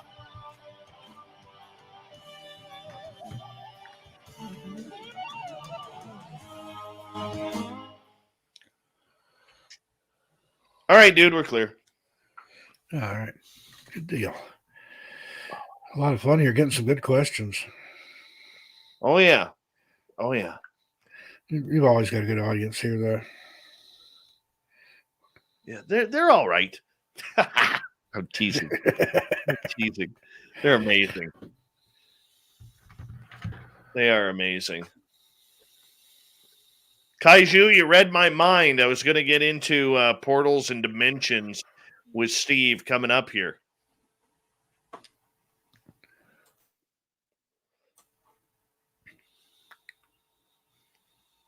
Yeah, you do got good hair going right now, man. Yeah, you can't really tell because I've got a black shirt on, but it's getting pretty long out there. I initially wanted to grow it out and then donate to Locks of Love, but I can't find anywhere around here that does it. So I'm just going to keep growing it and see how long I can get it. Careful with Locks of Love because apparently they charge an arm and a leg. They get all the hair for free, and then they charge an arm and a leg for people who are trying to get wigs. Really? I didn't know that. I'll look around and see if there's not another outfit that does something similar that doesn't charge people for it. 'Cause that's a shame. Yeah. I know little old ladies that sit around and knit caps for people that are undergoing chemotherapy to wear on their head to keep their head warm and to hide their bald head. And they don't charge anything. So that's.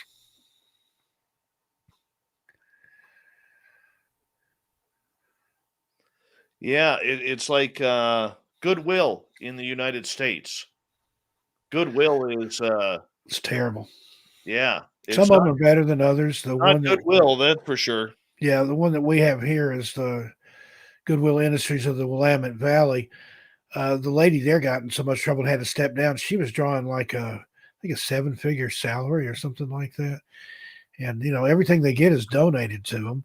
Yeah. And then a lot of the people that they pay there are special needs people or people that are transitioning out of prison and things like that. They don't have to pay them a full wage. The government picks up the rest of it. So, all that money going to administration, I don't see it. Yeah, we had troubles with that up here with oh god, I forget the company now, where they were taking a lot of and the media up here actually caught on to it. They were taking a lot of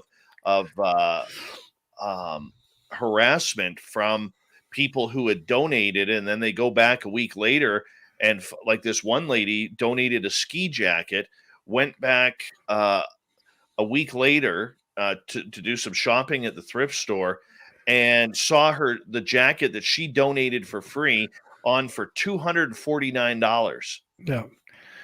And they have a website too, kind of like an eBay type thing. They auction a lot of stuff off. It's high dollar anymore. I've even gone in and seen stuff priced higher than it would be in the store. And I'm like, well, yeah, it goes to charity, but still, the whole idea of a thrift store is you pay less for something, you get a bargain. Yeah, and that 249, what I recall of that story, that 249 was like $80 more than what she paid for at retail. Yeah, sounds pretty typical. Yeah. Yeah, it's looking kind of scraggly right now, but it'll get there. I don't know. I may shave all this off again. That's what I did last time, just shave the sides because it's standing straight out. Looks like I'm growing wings. My head's trying to fly off my neck. I have been to Target, Kaiju. What's a Target?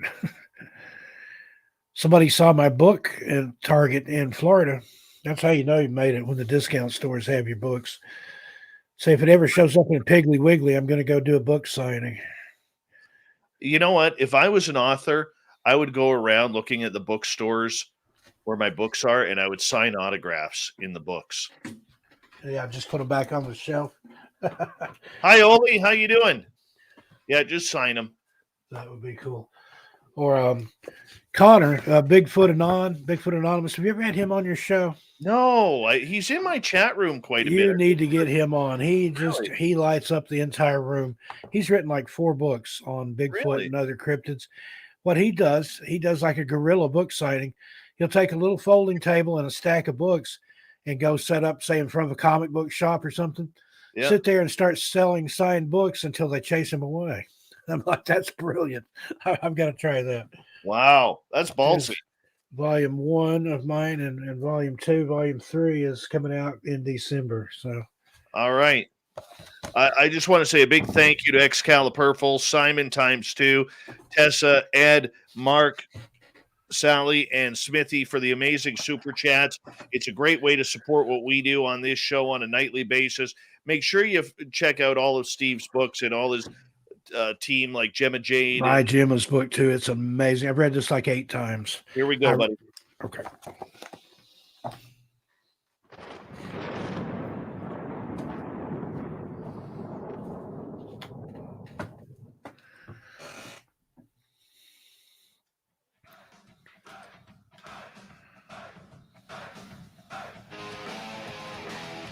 We pass the halfway point of Spaced Out Radio tonight. My name is Dave Scott. Thank you so much for taking the time to join us. We really do appreciate earning your listening ears. Want to remind you that if you've missed portions of this show or others, check out our free archives by going to youtube.com/Spaced Out Radio. Do me the favor, hit that subscribe button. Our website is spacedoutradio.com. We have a plethora of features for you, including rocking out to Bumblefoot and reading up on Captain Shirk's SOR Newswire. Check out our swag as well. Follow us on Twitter at Spaced Out Radio and on Instagram, Spaced Out Radio Show. Steve Stockton from 13 Past Midnight and Missing Persons Mysteries on YouTube. You want to sign up and subscribe and ring the bell on those channels because they are two of the best out there when it comes to real mysterious, creepy stories. And Steve is with us to share some of his information that he has learned in over 50 years of research. And Steve, welcome back. Well, thanks, Dave. Glad to be here. Before we get started, Steve, let's do a shout out to our radio audience about your books and your team's books and where they can find these great pieces of writing and get them in their hands. Okay, well, my books, they're all on Amazon and whoever fine books are sold. My publisher likes me to say that. Strange Things in the Woods, that used to be 2 volumes. It's been combined into 1. Then I have My Strange World, which is a book of just my personal experiences. And then the latest 2, started National Park Mysteries and Disappearances. So the first one is all about the Great Smoky Mountains National Park. So that is America's most visited national park. So that was why I wanted to start out with that one. Plus, I've prowled all over the Smokies and know it intimately. And then volume 2, I decided to cover some of the second biggest or most visited national park, which is Yosemite. This book covers California.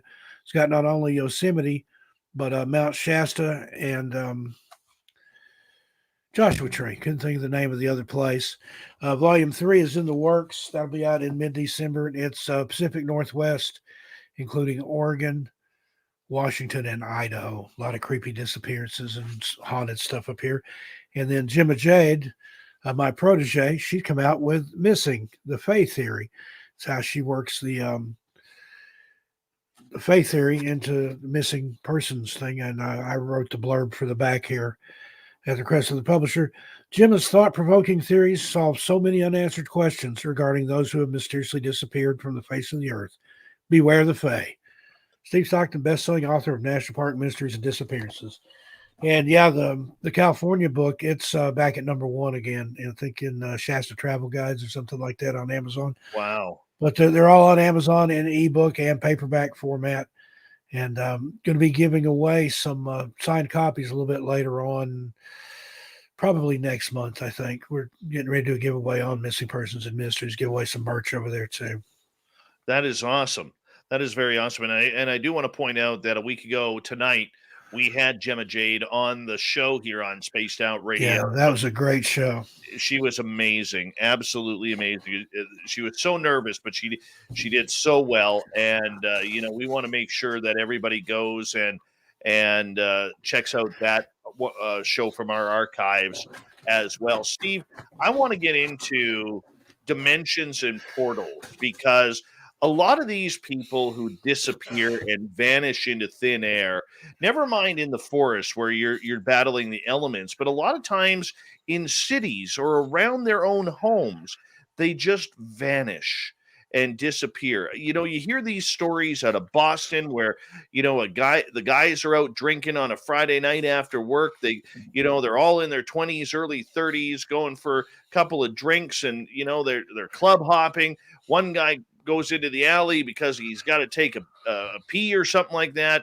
And, he's 20, 30 feet away from his buddies and they never see him again.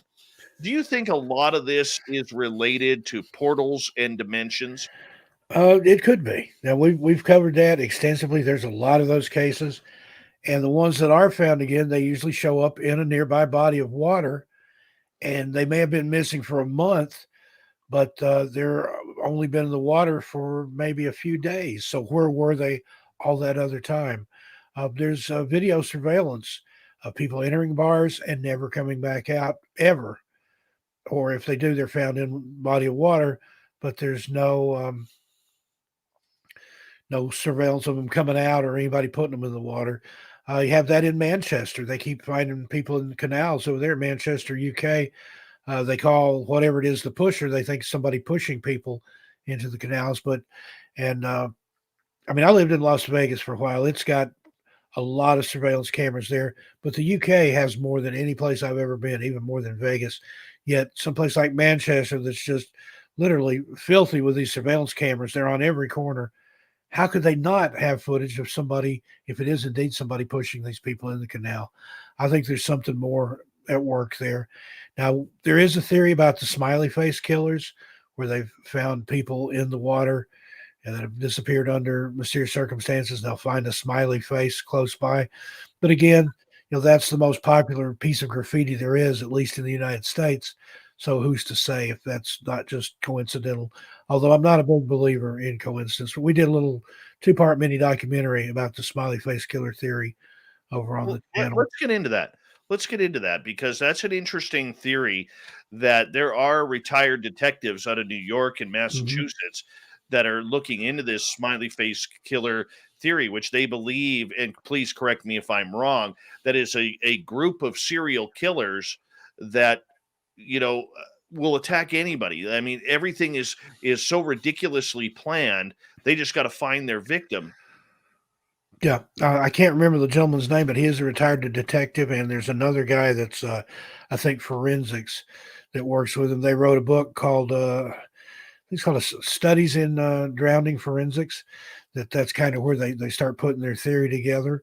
But yeah, they claim that it's like a group of people that meet, on the dark web or somewhere in secret, and these things are orchestrated and planned out.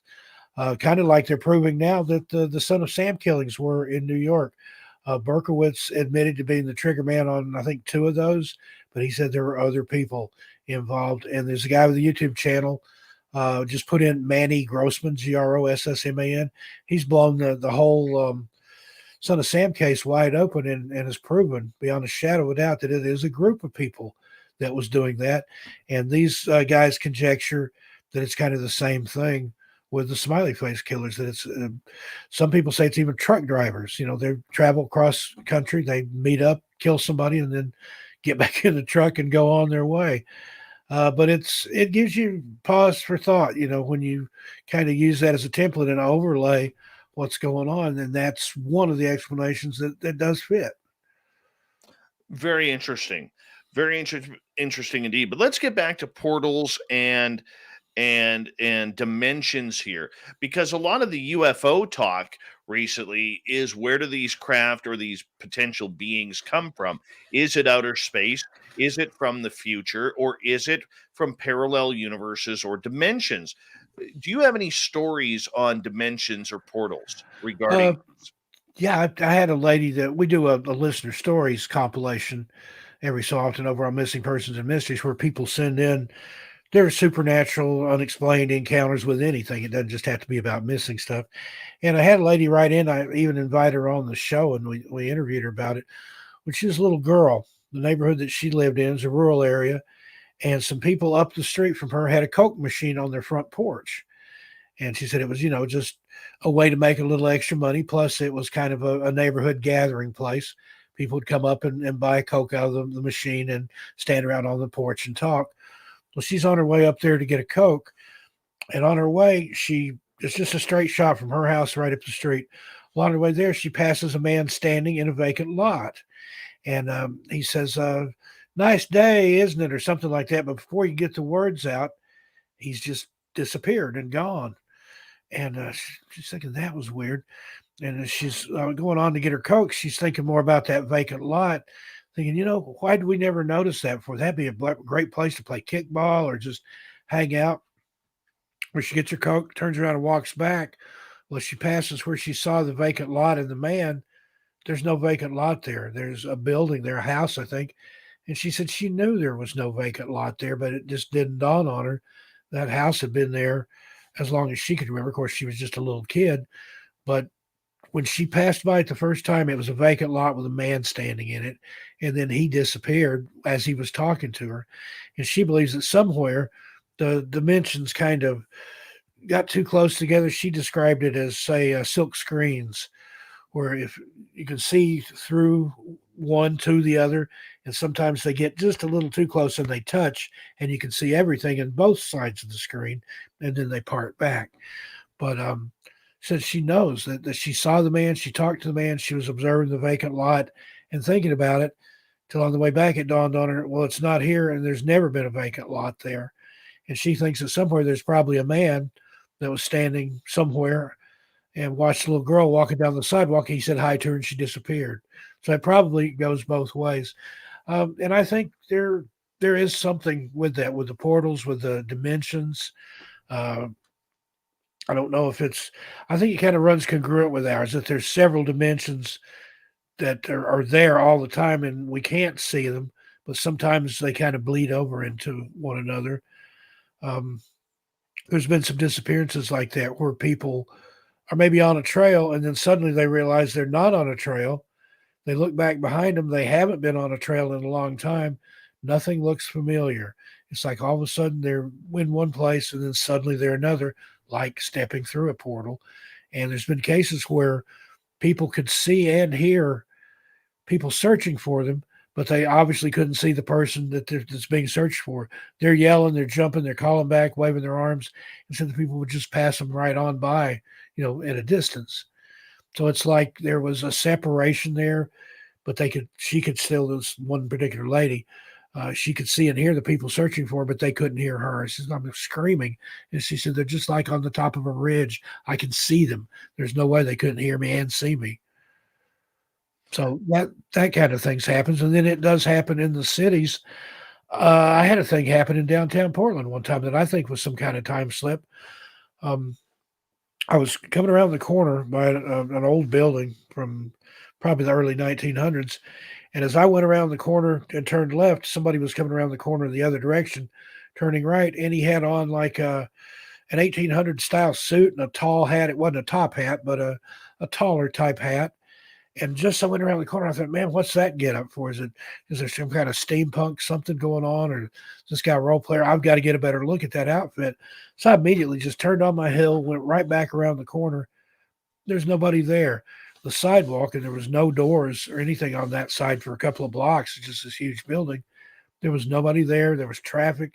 He couldn't have got out of sight because literally I stepped around the corner, turned around and stepped back, and the guy was gone. And I'm thinking that maybe a long time ago, back in the 1800s, there was some banker or something walking down the sidewalk here in Portland and saw some weirdly dressed guy in an Iron Maiden T-shirt pass him on the corner. Like, what was that? But Wow. those time slips can happen anywhere at any time. Yeah, no kidding. But is it a portal? And that also plays into, you're talking about the stairs in the woods. I've heard people conjecture that that's where the portal is. And if you think about it, if you had some sort of craft that needed to land someplace, like back when I was a kid, you flew on a jet, they wheeled the stairs out to the plane and you went out and climbed up and got on the plane. Same thing, you get ready to come off the plane, deplane, they open the door, there's a pair of stairs rolled up to you. Well, you couldn't do that out in the forest or the woods, but why not, if you were going to land a craft in a certain area often, why not build a set of stairs there? Then that your craft comes through the portal and there's already a place there for, I mean, you would think if they could pilot a saucer, they wouldn't need stairs, but who knows? Maybe it's us from the future and we still have to walk downstairs. Couple of questions regarding portals here. Kira is asking, are portals ET doorways? I think so. I mean, who knows what's on the other side? Like I said earlier, I'd love to find out. I would step through one if I had my little dog with me. I wouldn't want to leave him behind. But again, I might find myself in some place fighting dinosaurs and monsters. But it's interesting to know what's over there. I've heard a lot of stories. Somebody had asked a story earlier about, or asked a question earlier about Skinwalker Ranch. They've observed all kinds of different portals there. The first family that started experiencing these things, I can't remember the lady's name, but she was washing dishes once, looking out the kitchen window. She sees what looks like a hole opens up out in the field. A dog man comes strolling out on two legs with that mad look on its face, stomps off into the woods. The hole closes back up. Another time she was, I think she was on the porch that time looking out. She saw a portal open up in front of her, and she said there was a guy sitting at a desk, like writing or typing or doing something, looks up and notices her and kind of frowns at her, and then the portal closes back. So that makes you think that there's some sort of government or a systematic involvement of somebody that has control over these things. Like, whoopsie, hit the button and the portal opened, and oh boy, she saw me. Click, hit the button, close it back. So, okay, before I get to the next question, I want to ask you, because I always ask this question to a lot of cryptid hunters. When it comes to things like pterodactyls, people seeing mini dinosaurs, or even the Thunderbird these days, I often wonder, because there is such a lack of evidence and photographic evidence, video evidence, or even evidence such as, a 40-foot pile of scat from yeah. from a Thunderbird. I often wonder if these people are looking into a previous time. And I'm curious your opinion of this, because I just don't see where a 40-foot bird like a Thunderbird, which may have existed during dinosaur times, Mhm. could be existing today. I mean, the bird scat alone would paint a vehicle. Yeah. Well, again, that's one of those things. That wouldn't be a possible explanation because people do see these things. I mean, you have was it Maleki Mimbe in Africa, the brontosaurus type thing that they've seen.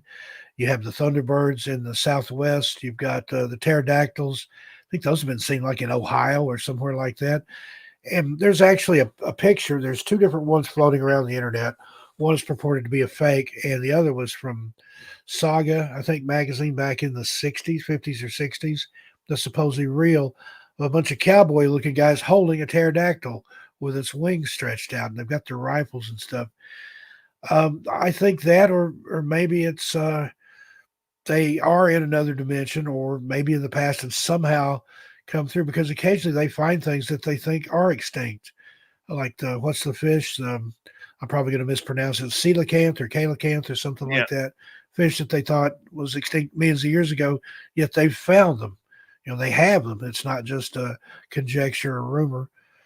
And, it was on up into, I think, the 1910s or 1920s before they proved that the great apes existed. They thought that was a myth. That's something that people had just made up. Yeah, so who's to say? But I like that idea. If things can pass through a portal and move from one time to another, or if somehow there's a rift in, I don't know, the space-time continuum, we can catch a glimpse into the past or into the future, I think that would account for a lot of things. And also there's a lot of vibrational theory there that there's a joke by comedian Mitch Hedberg that all the pictures of Bigfoot is blurry because Bigfoot himself is blurry. But, there might be some truth in that. If it's a being that vibrates at a higher or lower frequency, it's going to appear different to our field of vision and the light levels, the light waves and things that we can see and perceive. So maybe there's some truth to that. And maybe, who knows, maybe it's learned as a form of camouflage how it can make itself vibrate at a higher or lower rate, effectively appearing invisible to humans or not appearing to humans, such as the case may be. That's the kind of stuff that rattles around in my head. I mean, that you can conjecture all day long, but some of that it kind of makes sense based on what people have seen and reported. And I don't think everybody's just making stuff up or lying. I think that people have seen some of these things. Loch Ness, the monster there, Nessie, that's thought to be some kind of holdover, like a plesiosaur or something like that. But again, other people claim it's a demon. That was why Aleister Crowley chose the shores of Loch Ness to do his magical workings and black magic there. So who knows? We got 4 minutes here before we got to go to break at the top of the hour. Steve Stockton is our guest tonight. Steve, the guys from Third Phase are asking, could portals be nature or natural in nature, or is it a design by an intelligent being? Well, again, that's one of those things. It could be either or both. I mean, you have things in nature that are by that type of design, that camouflage, the insects that look like a tree, or a little bug called a walking stick, or something that can blend in, a chameleon type effect. Or if you were designing something like that, like we were talking about the predator creature, the cloaking device, that there could be things like that in the woods that aren't cloaked so much as they're hidden for a reason, and you can, if it's something you can step through. Have you ever had Andrew Basiago on the show? No, you know what? He's always dodged us. Always dodged us. Those And of he you has that got into some health problems. Yeah, those of you that don't know, he's an attorney across the river here in Vancouver, Washington, and he claims that he was a part of Project Pegasus when he was a child, and he's about my age, I think. And they had like almost like a Stargate set up in this place, and they could send him anywhere in the country in real time, or they could send him back in time. He has a photo that he claims to show him when they sent him back to witness the Gettysburg Address. And he also claims that he met an 8-year-old Barack Obama, who was part of the program, and told him, "Man, I'm going to be president one day." So it's a compelling story, and he's either telling the truth or he's the best actor ever, because he is just so sincere, and the way he tells it is consistent. I'd love for you to have him on, but I haven't seen him on anywhere in a while. You're right; he may have had some health problems. Yeah, I don't know. I've always wanted to interview him, though. And then Robert Guffey, that wrote Camelio, have you ever had him on? No. That'd be another guest. Camelio, he talks about the cloaking stuff and how it's part of the military, and that they use little people like short stature, dwarf, midgets. I'm not sure what the right nomenclature is. Don't mean to insult anybody that's one of those groups. What's his name? Robert Guffey, and the book is Camelio, like chameleon without an N on the end of it. And he had this friend who was a drug addict that had all these weird experiences, and he claimed these little midgets, invisible midgets, that's his word for it, were breaking into his house and messing with stuff. Well, Robert Guffey wrote a lot on it, and talked about how if it were the government experimenting, which is what he claims it is, what better people, the homeless, the disenfranchised, drug addicts, people like that nobody are going to believe anyway. It was almost like a gang stalking type thing, but it was done by invisible beings of short stature. That'd be the best way to say it without insulting anybody. But he'd be a great guest. I've heard him on. He was on Paranormal, I think, with Adam Sane. Yeah, I'm friends with him on Facebook. Let me send him a message, and I'll get him on for definitely. you. I've got get me an email for him, because I would like to get him on the air to talk with either myself or Lynn. It's here a fascinating story. Totally. Yeah. Totally. We've got about 35 seconds here. And do you think there is any frequencies these portals could be picked up? 20-second answer. That's something to think about. I mean, there's the plants give off secret frequencies, or not secret, but you have to have the right equipment to listen to them. There's a documentary I watched one time called The Secret Life of Plants, and that's what this guy did. He had some sort of meter capable of tuning in to plants, and he claims that they sing, that they talk to one another. The plants have their own language. So if you could pick up plants, I think you could pick up portals. There's another guy that does the same thing with ants, that claims that he can hear ants communicating with each other. Wow. Not in an audible voice, but in a frequency chatter. Wow. Steve Stockton is here for another 30 minutes here on Spaced Out Radio. His YouTube channels, 13 Past Midnight, Missing Persons Mysteries. We continue. And then at the bottom of the hour, it's Dave 101. Is ufology dying?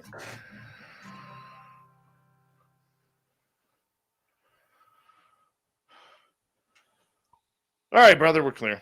All right. How long we got? I'll be right back. 6 minutes. 6. Okay. I'll be right back.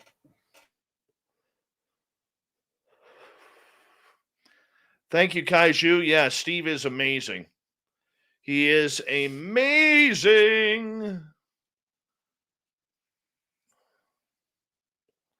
My headphones are bugging me tonight.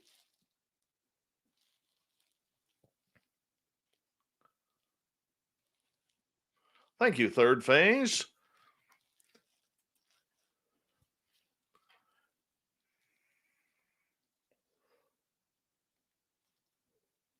I'm excited for that one.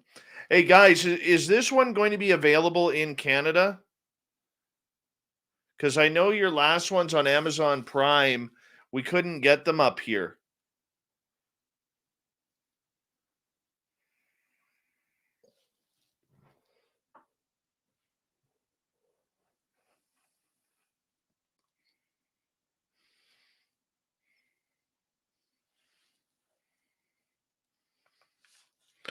Hey, Polly Poopy Pants!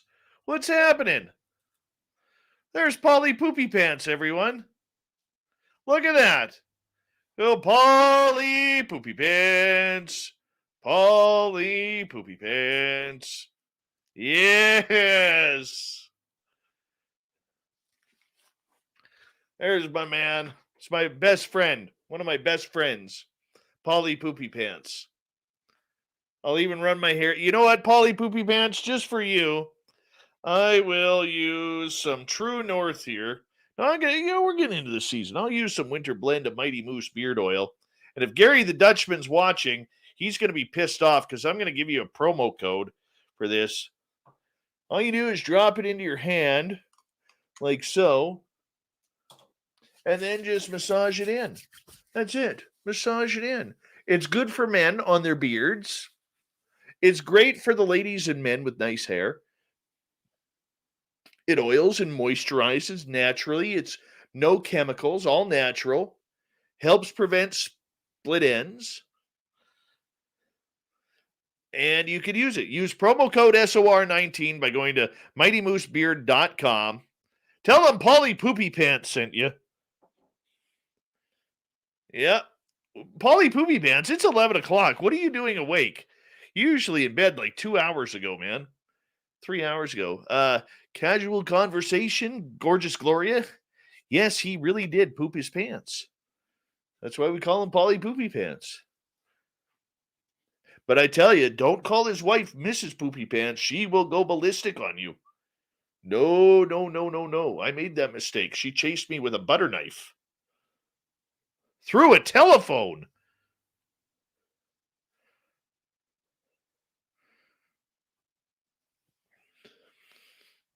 Can't believe Polly Poopy Pants is here. That just makes me happy. MightyMooseBeard.com. Get your beard oil today. Ladies, you can use it too in your hair. Use promo code SOR2019.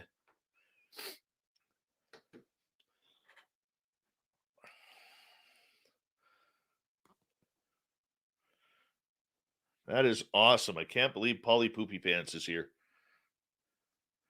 I am Canadian. Hey, Ross Smith, how you doing? SOR 2019 is the code. So, Mighty, I'll type this in. Mighty Moose, oops, I already spelled it wrong. Moosebeard.com, promo code SOR 2019, just like that. No, Chad Smith is not Polly Poopy Pants. No, Chad Smith is a different identity whatsoever. Mondak, what's happening? Well, there's Starlight. The old Polly Poopy getting some love. Justin S., what's going on? I know Polly's laughing right now. I can feel it. He's probably out on his deck having a cigarette right now, maybe a beer, or he's sitting on the john while having a poop and drinking a beer and having a cigarette and listening to the show. So he can't type because his hands are filled right now.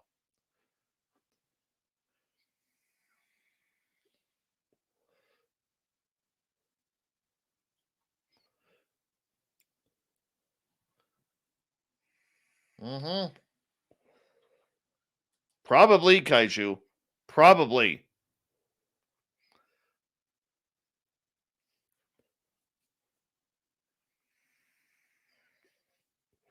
Yes, zero cool.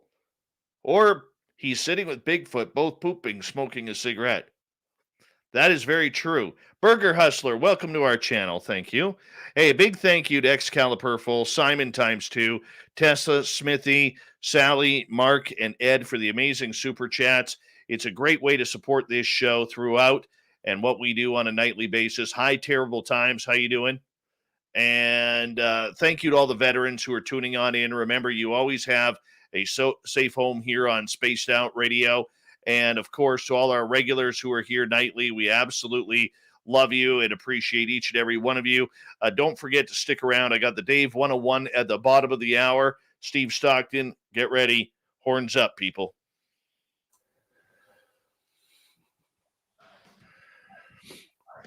If you'd like to connect with us, head to spacedoutradio.com for all your latest show info. Now, back to Dave Scott and SOR. Here we go, kicking off the third and final hour of Spaced Out Radio tonight. My name is Dave Scott. Thank you so much for taking the time to join us. We really do appreciate earning your listening ears wherever you are on this beautiful planet we call Earth. And we want to say hello to everyone listening in on our terrestrial affiliates around North America and digitally on TalkStream Live, Revolution Radio, and KPNL. All of our archives are free. Go to youtube.com/Spaced Out Radio. Do me the favor, hit that subscribe button. The Desert Clam has set the password for tonight in the SOR Space Travelers Club. Kintophobia. Kintophobia is your password. Use it wisely, space travelers, as the Clam sets a password each and every night right here on Spaced Out Radio. Our website is spacedoutradio.com. We have a plethora of features for you, including rocking out to Bumblefoot and reading up on Captain Shirk's SOR Newswire. Check out our swag as well. Follow us on Twitter at Spaced Out Radio and on Instagram, Spaced Out Radio Show. For the final time tonight, we introduce you to Steve Stockton. He has a couple of very popular YouTube channels. 13 Past Midnight, which is 24 hours a day, 7 days a week on ghost stories and old-time radio. I love it.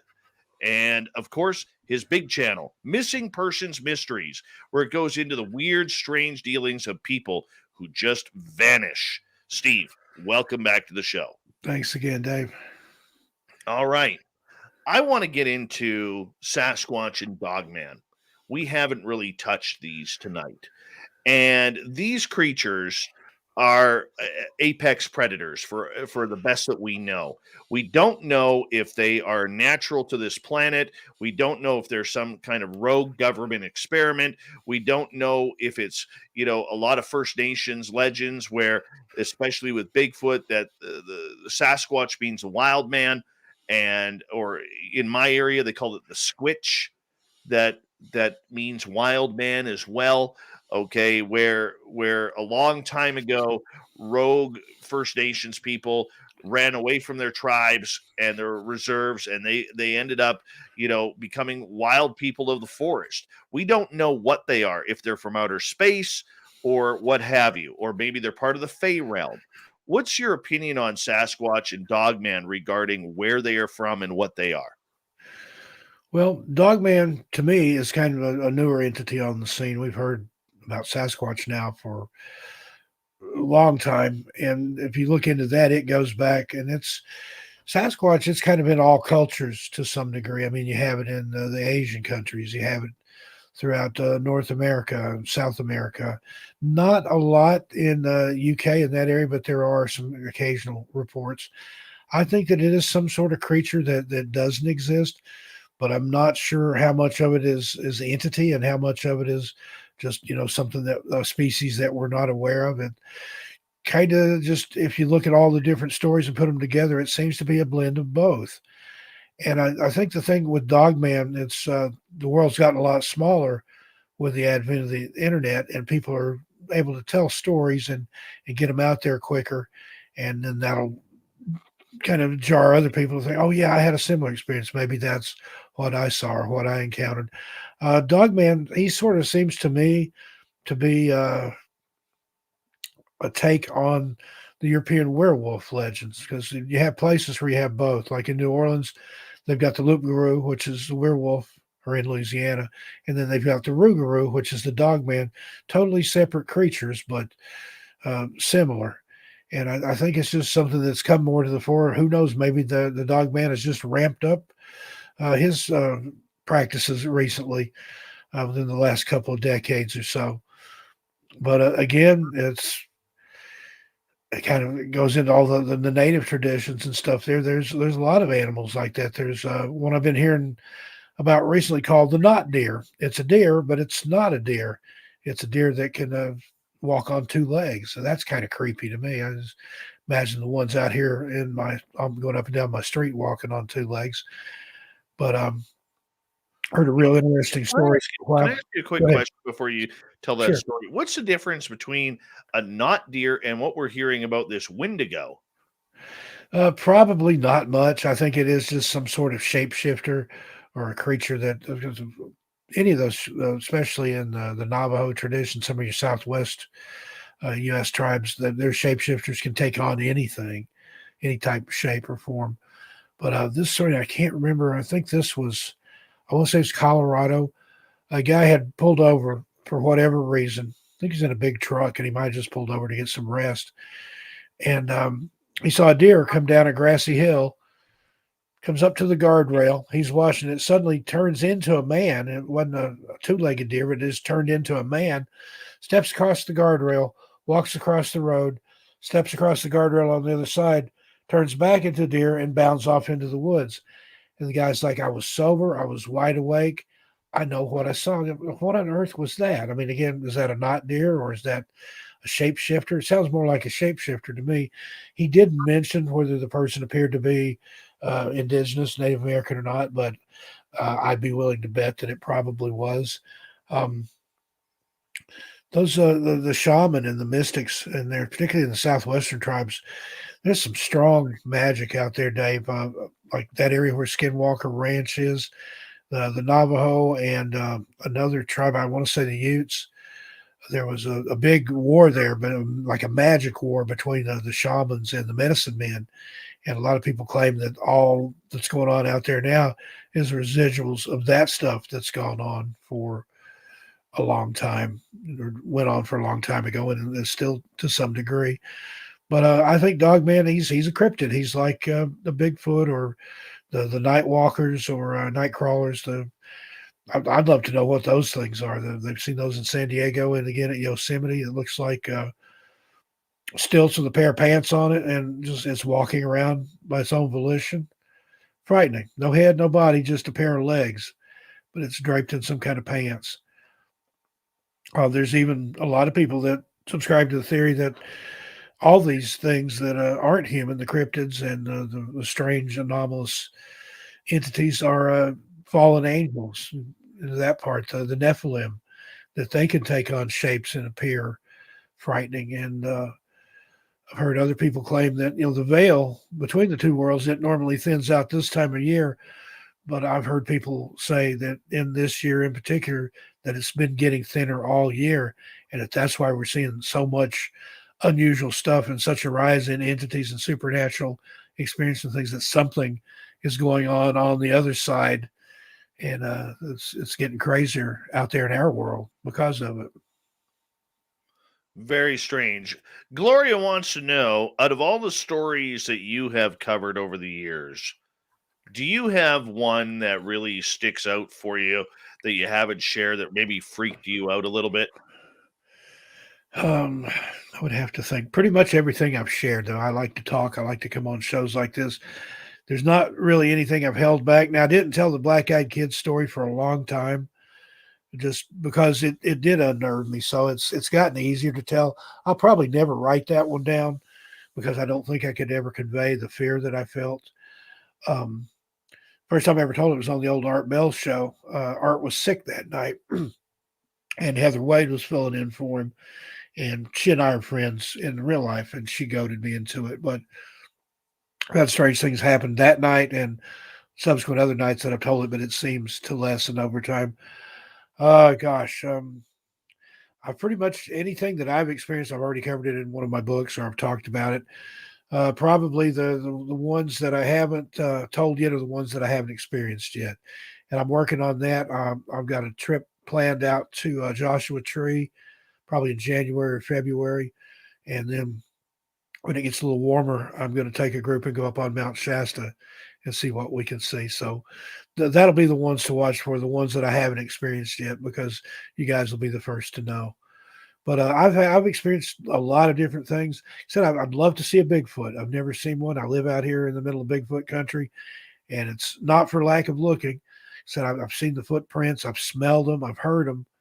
I've been in close proximity to them, I believe, but never had a sighting. That's on my bucket list. Have you ever talked to him? No, I kept quiet when I was out there because it's just I've heard that their language is from what I've heard that they people that have heard them talking said it sounded like sort of an Asian or maybe a Chinese dialect that's sped up and backwards. There's a chatter, and I've heard recordings of it, and it does sound weird.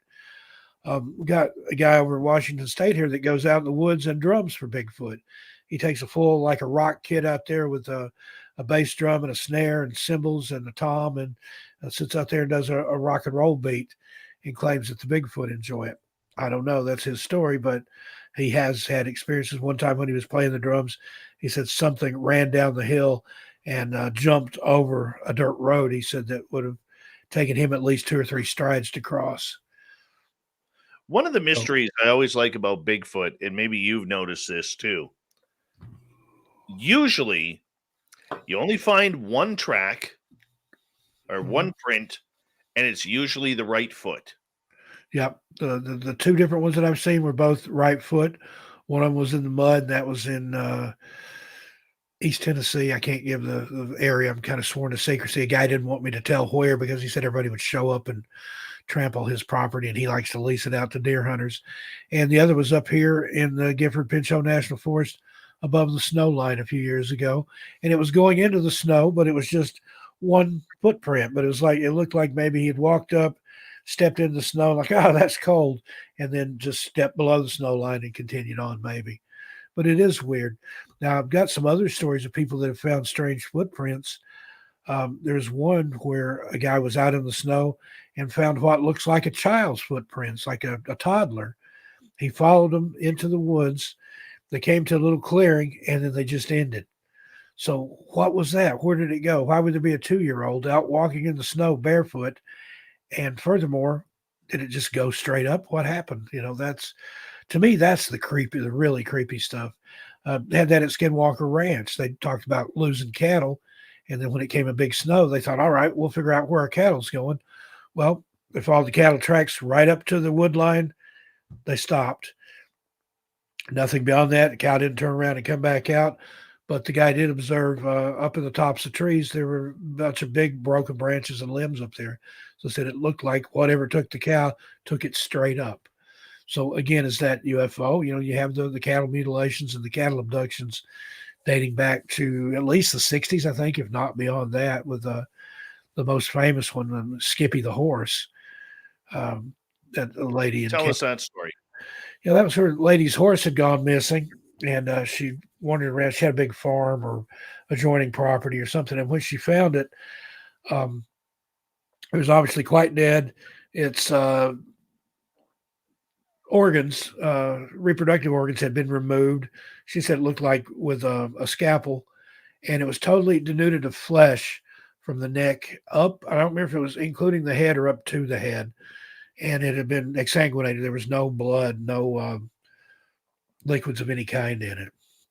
And I think the eyeballs were gone, but some of that can be explained. Eyeballs, that's insects and things will do that. But as far as taking all the flesh or drinking all the blood out of it or removing genitals with surgical precision, I don't see that being insects. Which that's what the skeptics claim, that it was some type of blowfly or something that, So again, what do you think is the story or the mystery behind only seeing one print or having a bunch of snow happen and the tracks just vanish? I know the idiots at BFRO believe the Sasquatch is only going so far and then walking back in its same prints.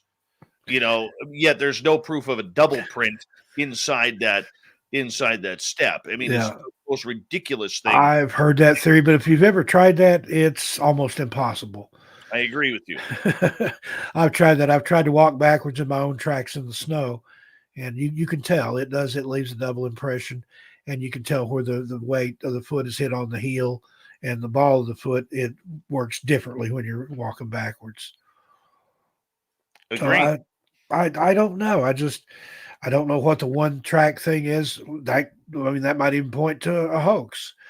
But like I said, the place where I saw it, why would anybody try to hoax somebody in the middle, absolute middle of nowhere, where there's not going to be anybody around or anybody? I mean, to have a successful hoax, you've got to leave something where people are going to find it. Hopefully, more than one person is going to see it and marvel over it. So, Well, the two prints that we found here, way out the boonies.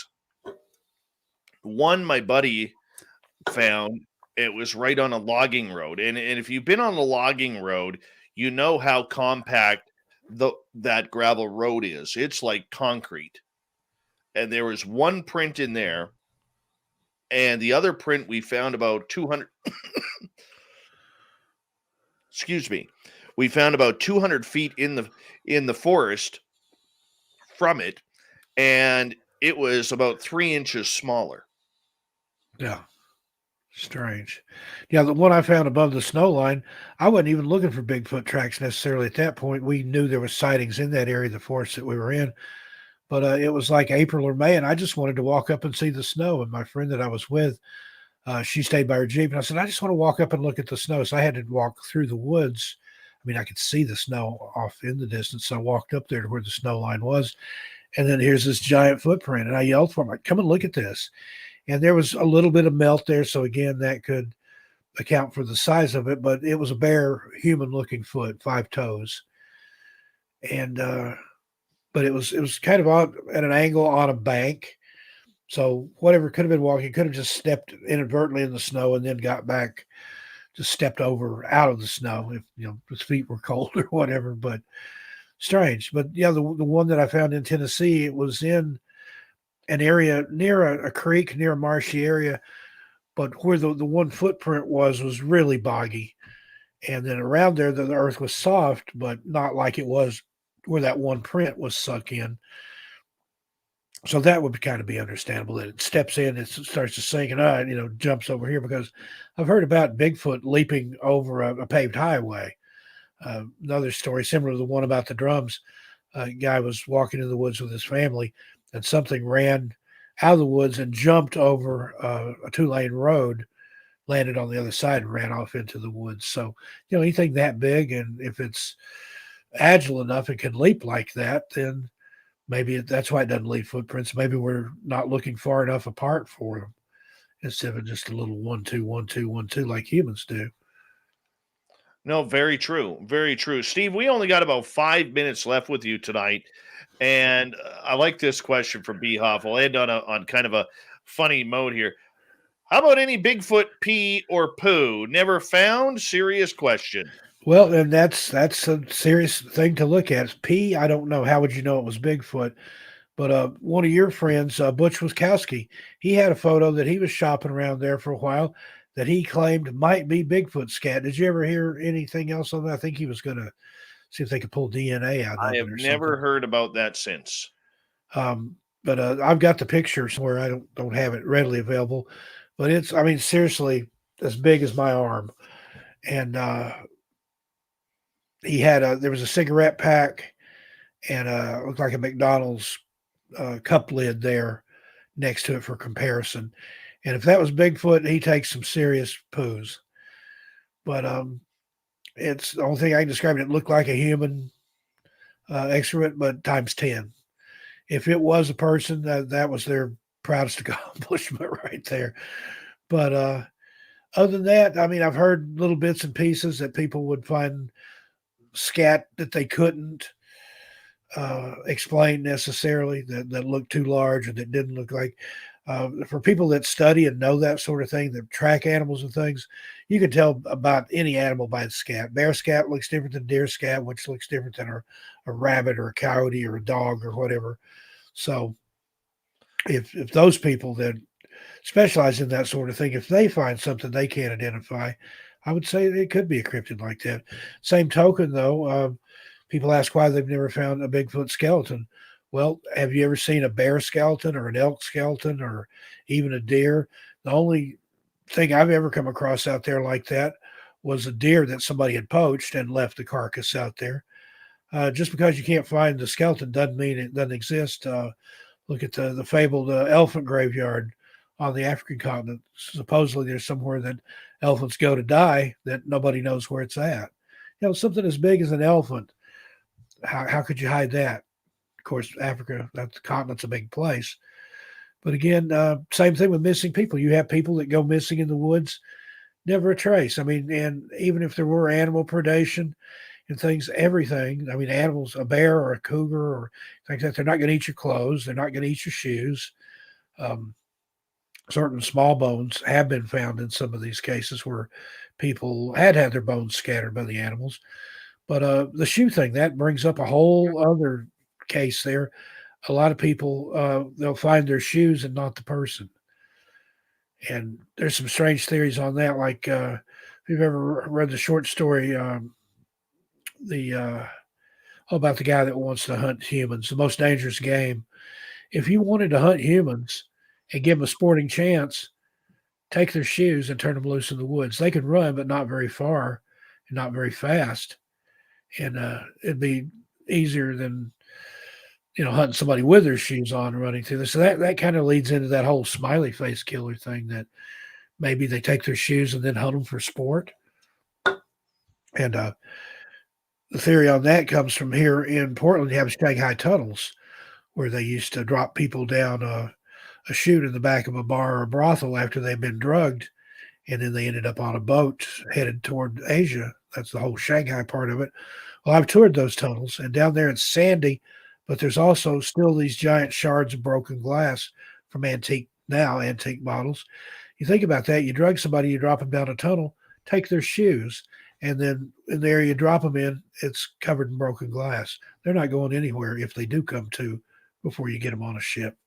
Frightening to think about. No, very true. Very true. Steve, we have 1 minute left with you tonight. And I want to say a big thank you for coming on the show. My pleasure. Tell everybody your YouTube channels and where to find your books.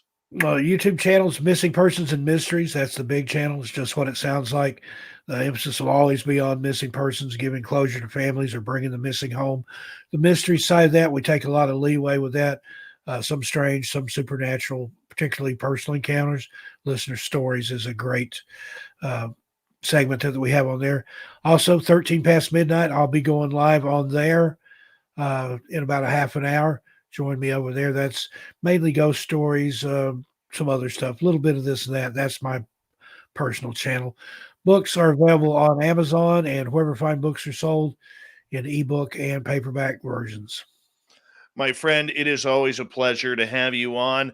I'm going to try and sneak you back on in December, so that way we can have some spooky stories going into the new year. Okay, that'd be great. I've got a whole series I do on the Victorian tradition of ghost stories for Christmas.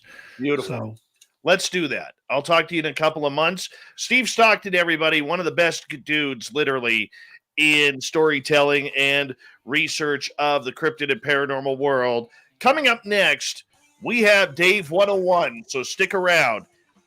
Is ufology on its last breaths? We'll talk about it next. And then we got Shirky Poo's Newswire, the thought of the Dave. Stay tuned. Spaced Out Radio continues right after this.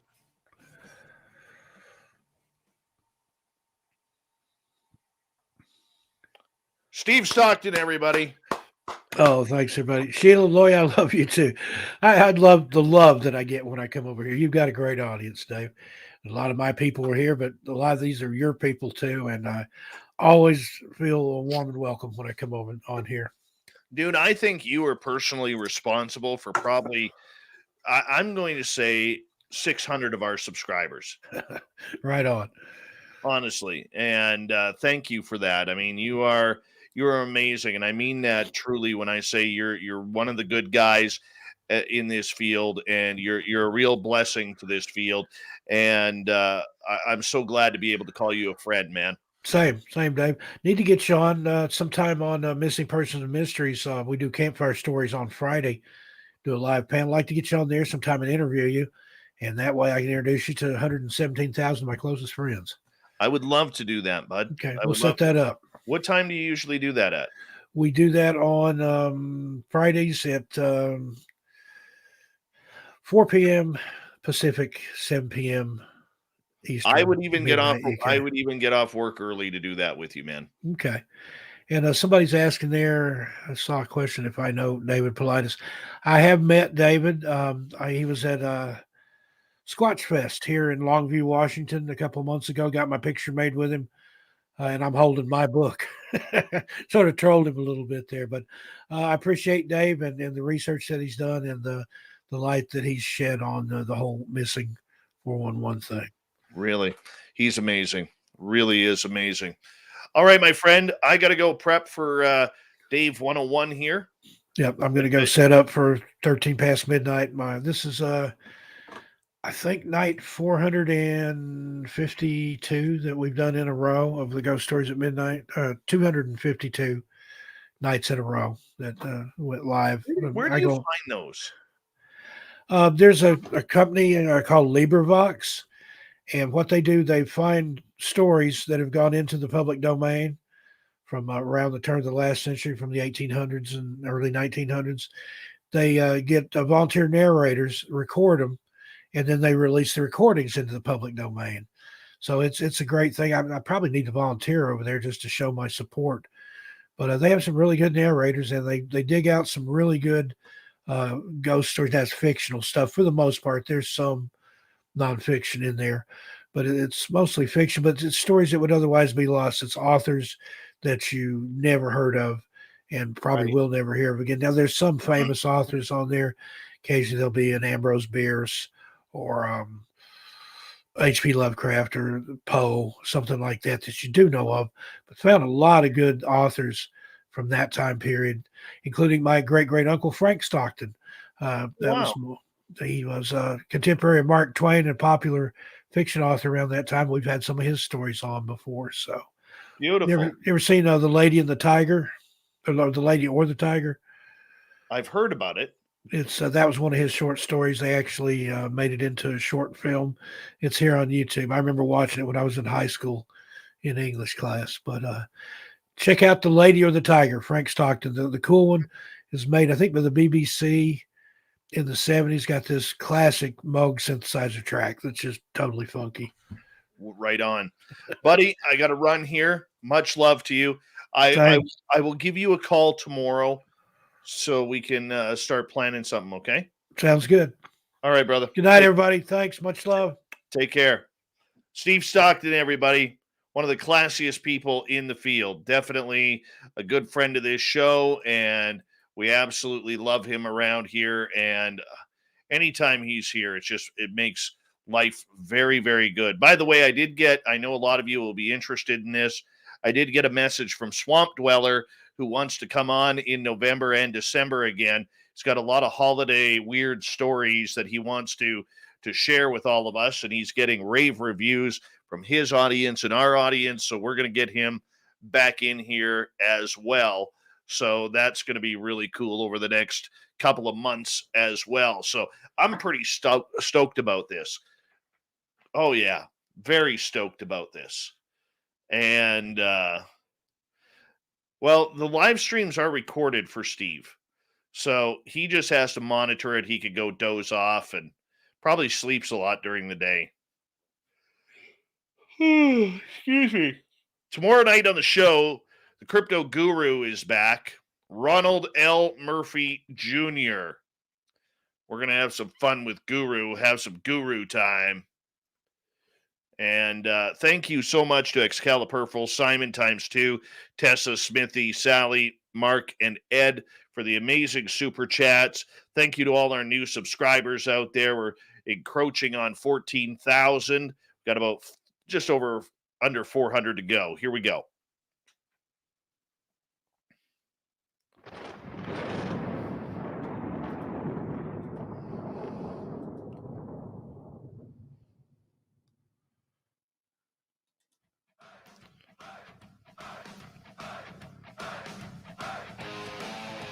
We've rounded third. We're heading for home tonight on Spaced Out Radio. My name is Dave Scott. Thank you so much for taking the time to join us. We really do appreciate earning your listening ears. Want to remind you that if you missed most of this show or others, check out our free archives. Go to spacedoutradio.com, and on YouTube, go to youtube.com // Spaced Out Radio. Just do us a favor. Hit that subscribe button. Our website, once again, spacedoutradio.com. We have a plethora of features for you, including rocking out to Bumblefoot and reading up on Captain Shirk's SOR Newswire. Follow us on Twitter at Spaced Out Radio and on Instagram, Spaced Out Radio Show. It is time, once again, where I give my rumbling and grumbling opinions on the Dave 101.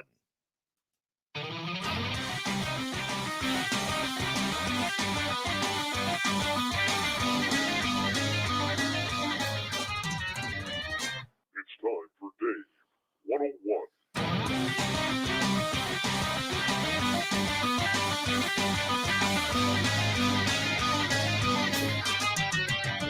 All right, is ufology on its final breaths? Is it on life support?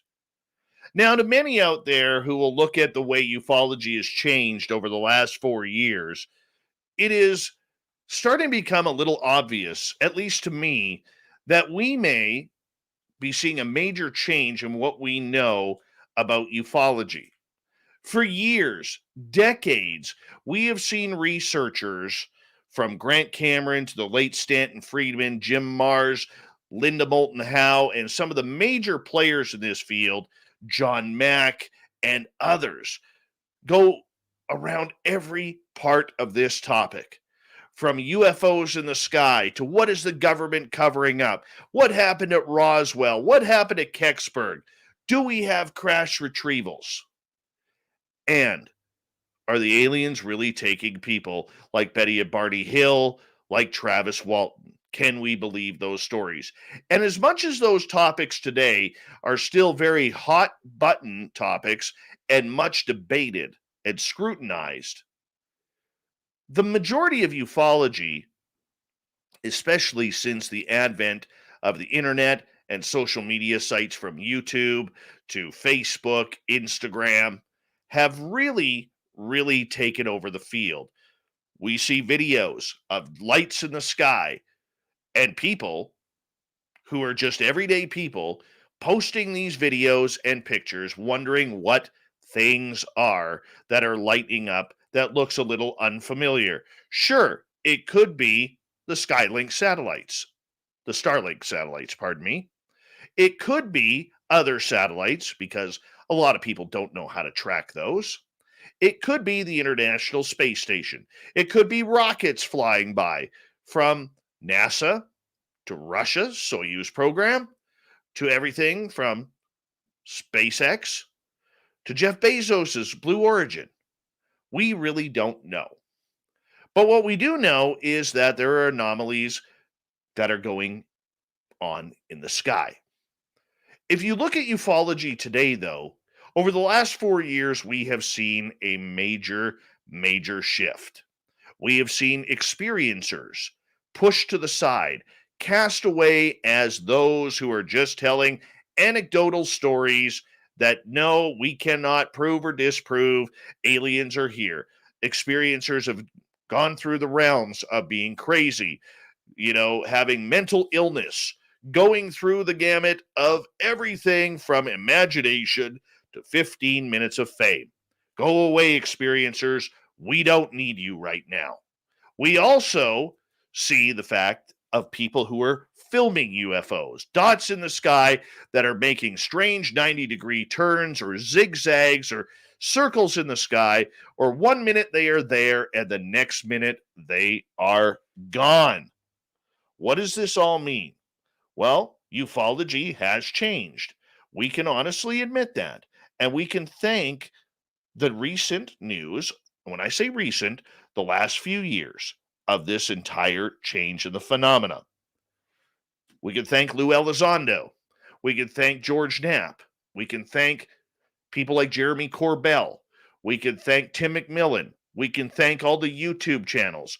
We can thank John Greenwald. We can thank Third Phase of Moon and others who have prominently tried to figure out the behind the scenes stories, notes, reality of this phenomena.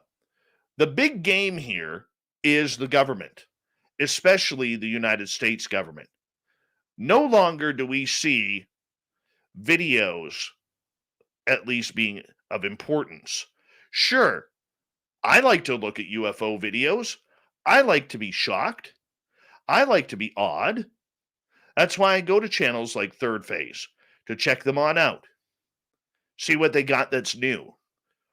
Or somebody like Rob Freeman, who has posted some incredible videos of UFOs in the sky, unexplained aerial phenomena.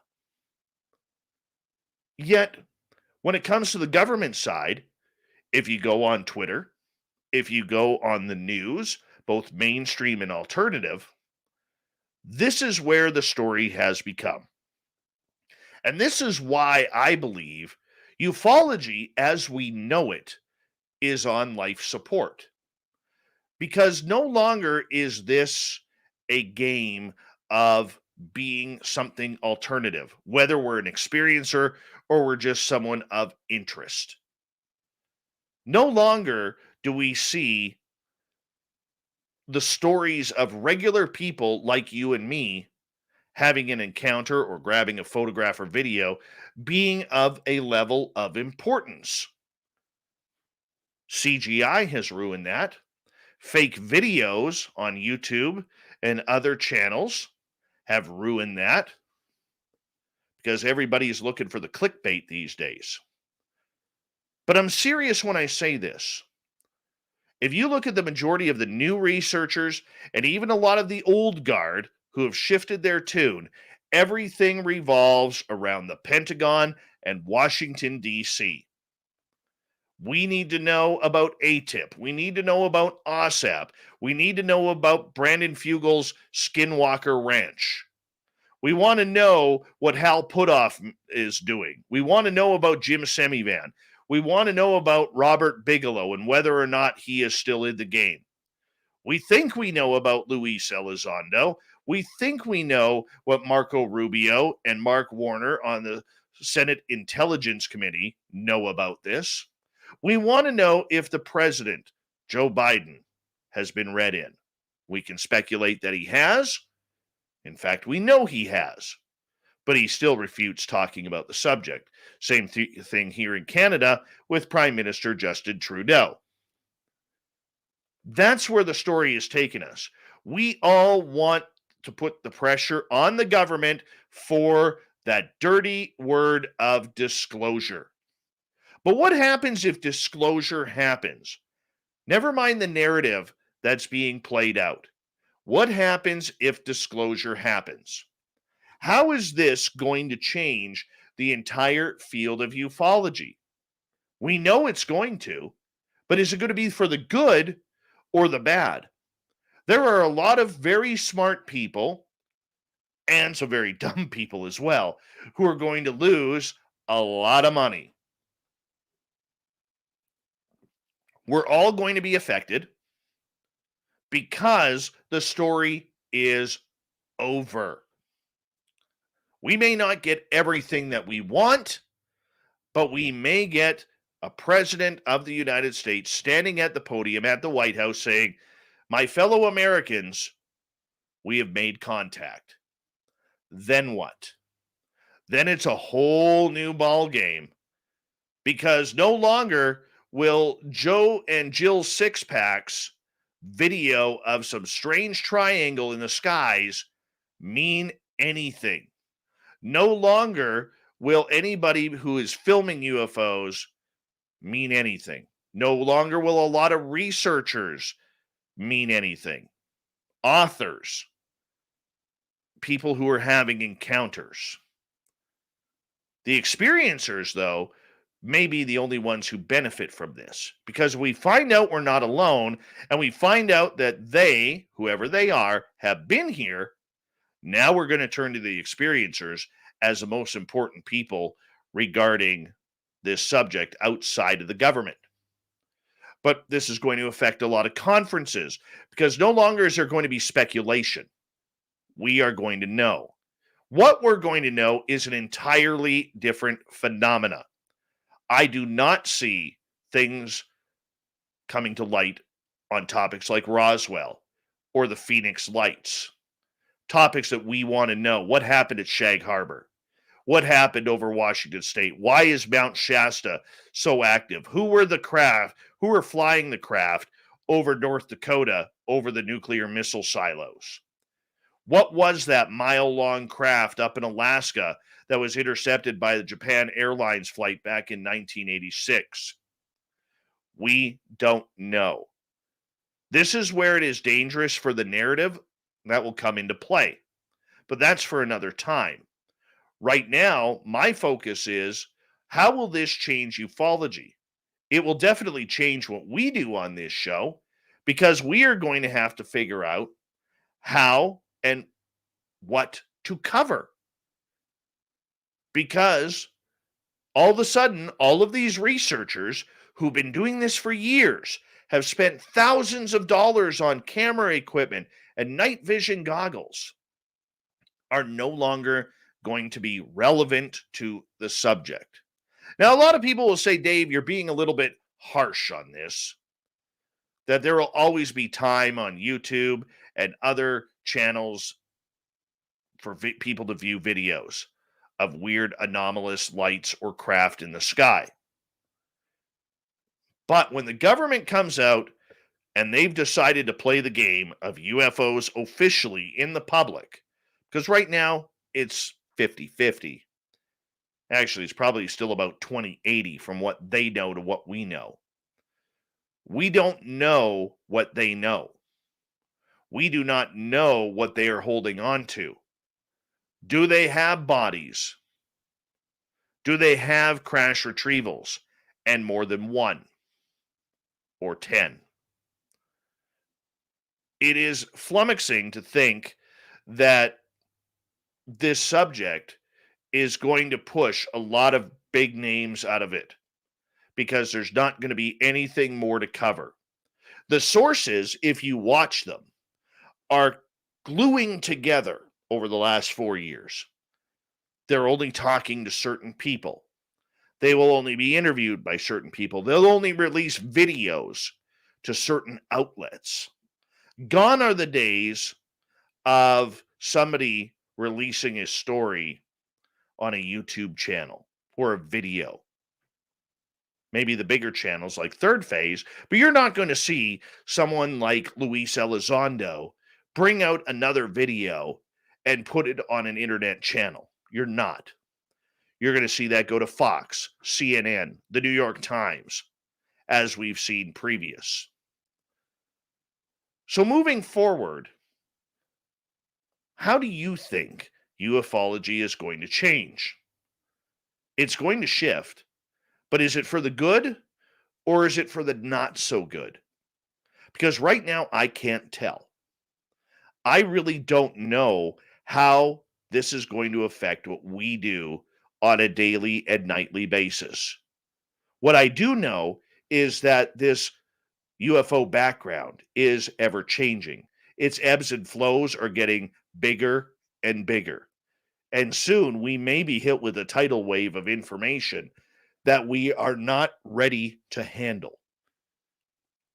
But in the meantime, there's a lot of people who've put a lot of good money, but more importantly, a lot of good time into figuring out the phenomena. And they will be skunked from ever knowing whether their research is true or not.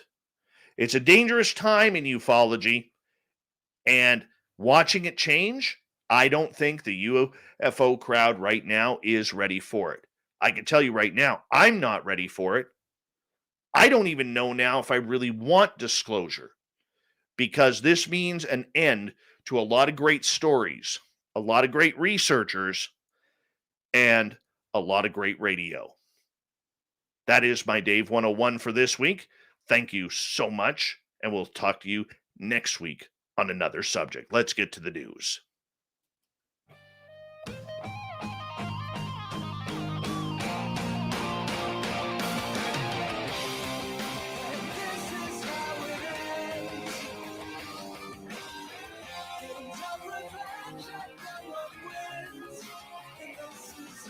The news is always changing, which is why we bring you the SOR Newswire at the back end of every show, where we get to the weird, strange, and anomalous. Shirky Poo's got us set up because apparently there have been some fast radio bursts seen around a huge cosmic mystery, and now scientists have detected an unprecedented number of signals from one source in just 47 days.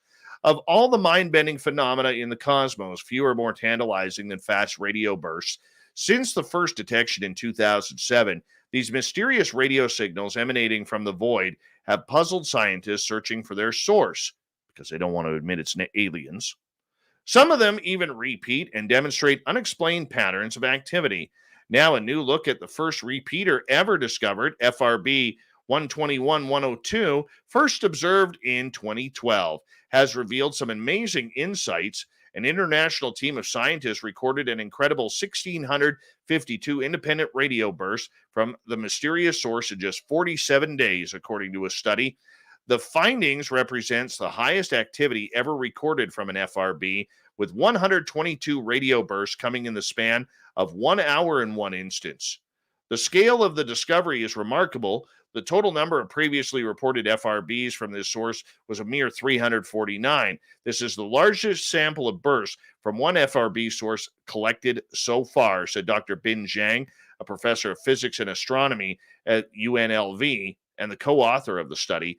The observations made using the 500-meter aperture spherical telescope, or otherwise known as FAST, in China between August 29th and October 29th, 2019, have allowed scientists to characterize the radio bursts coming from FRB 121-102 like never before. What they discovered complicates the search for a source, even as it narrows down the field of possibilities.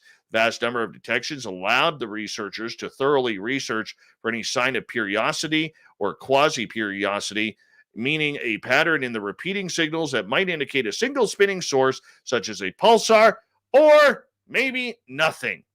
Why don't they just say it's aliens? It's so much fun. So much fun. It's aliens. The 90-year-old William Shatner endured a 10-minute rocket-powered ride into the edge of space, which put his body through crushing G-forces that his fellow passengers described as face-bending, only to step out of the vehicle and immediately begin waxing poetic about the experience and dodging a champagne shower. In that moment, at least one thing became certain. Yes, a non-generian can be an astronaut. Shatner became the oldest person ever to travel to space when his vessel, a suborbital space tourism rocket built by Blue Origin, the company that founded by Amazon billionaire Jeff Bezos, brushed the boundary of Earth's atmosphere and vaulted him into weightlessness. And Shatner's oldest in space record bested the one set just a few months earlier by Wally Funk, who was previously denied the opportunity to fly by NASA in the 1960s before she joined Bezos on his own Blue Origin flight at the age of 82. But while Shatner described the payoff of floating around Earth as profound, getting there isn't always most comfortable. When a stone hits a lake, it stops and then sinks, says Chris Bojishun. And he says, so we literally hit the atmosphere and stopped. It was about 5 Gs. I've never experienced that. I was trying to smile, but my jaw was pushed back in my head. Private space companies have pledged for years to open up space flight to more people, but Americans are used to imagining astronauts as people in prime physical condition, siphoned out of competitive selection processes like overseen by NASA. So is it really safe for anyone, even a 90-year-old, to go into space? Well, according to Shatner, it is, and it's something that he never wants to forget. Finally tonight, New Jersey is a state that's pretty familiar with paranormal and weird occurrences. They have even had their own mysterious, legendary Jersey Devil. However, Something happened this week in the Garden State that brought strange happenings to up another notch. There was a bizarre UFO sighting caught on tape. Video of the incident shows eerie lights over the city of Patterson moving as a large group. No, this was not anything to do with Skynet. Starlink. Why do I want to call Starlink Skynet? Anyways, this made the media. Flying white circles had changed into different shapes. And resident Louis Stevens says, you see it on YouTube. It's always somewhere out in the Nevada desert somewhere. The shock of it is more like this, is really real, man. I mean, we are really looking at what we think we are looking at. Yeah. Yep, you did. In other words, Louis, you got aliens.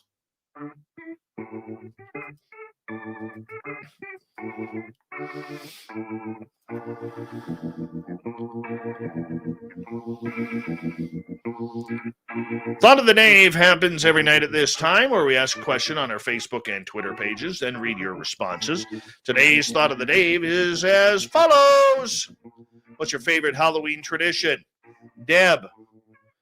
Mine used to be a tradition, but it's now illegal. We used to go to Grandma's house where she was making fresh, warm donuts to hand out. Can't do that anymore. Paul, fundraising for historic locations. Jessica, pumpkins, decorating witchy stuff, of course. I just like the whole magic in the air. Connor, the witch's ball and crybaby bridge. Anne, dressing as a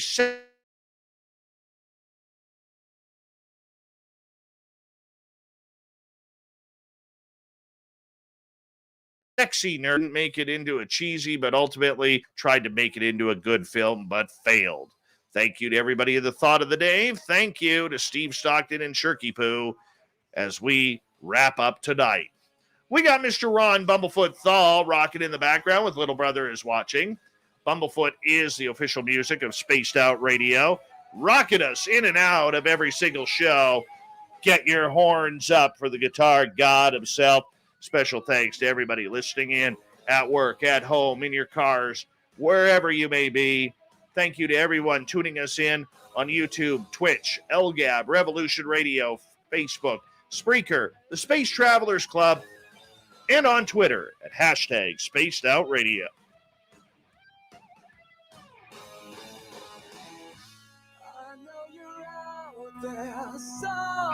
Remember, this show is copyright by Spaced Out Radio and SOR Media Ventures Limited. Thank you so much for choosing to share your evening with us, because together, my friends, say it with me, we own the night. Mr. Bumblefoot, we need a favor. We need you to take us home.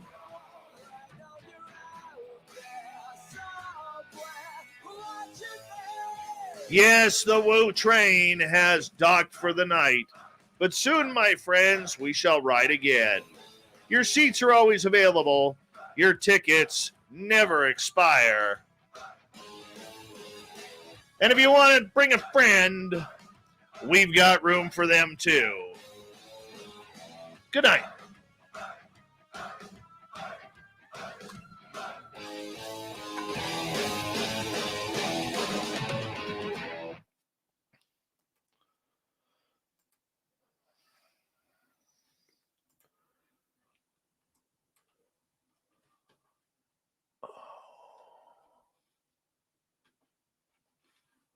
Come on.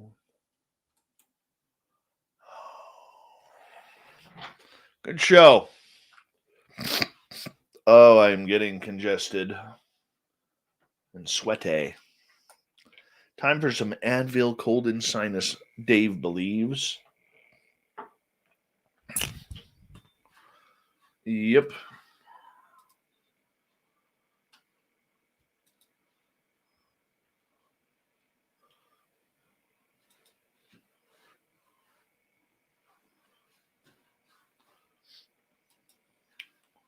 I'll be right back, guys. Oh.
right. Sorry about that, guys. I had to go pop some Advil, cold and sinus.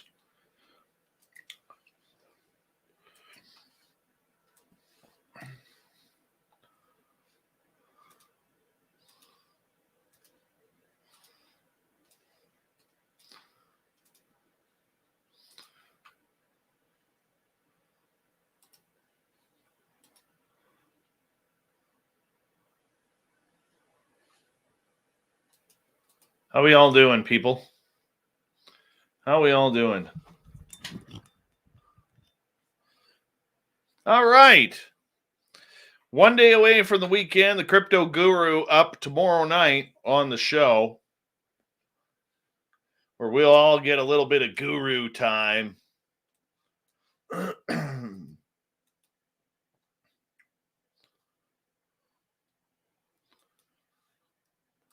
Don't forget, if you could, after the show or tomorrow or whatever, leave a comment on our YouTube page. Let us know how you felt about the show and all that kind of stuff. We trying to increase our activity on our YouTube channel. Get more people talking and letting us know your opinions or your stories and so on and so forth. So you could really help out with that by leaving a comment on this video and more afterwards. It's the way we do it. I'm learning these things. I am learning. Audience participation is key. Key, people. Give me 2 seconds here. And we got 10:14.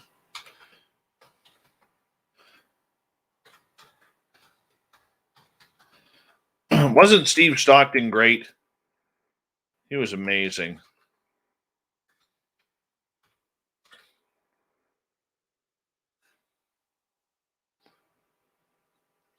Lunar Tina, how's it going? So, let's get your questions. Do you think ufology as we know it is dying?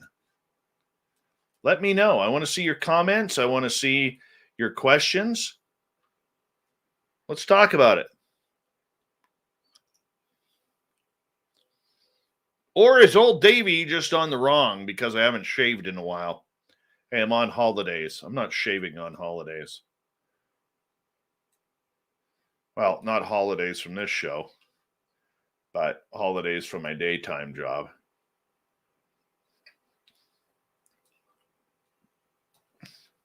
Ufology just got started, says Third Phase.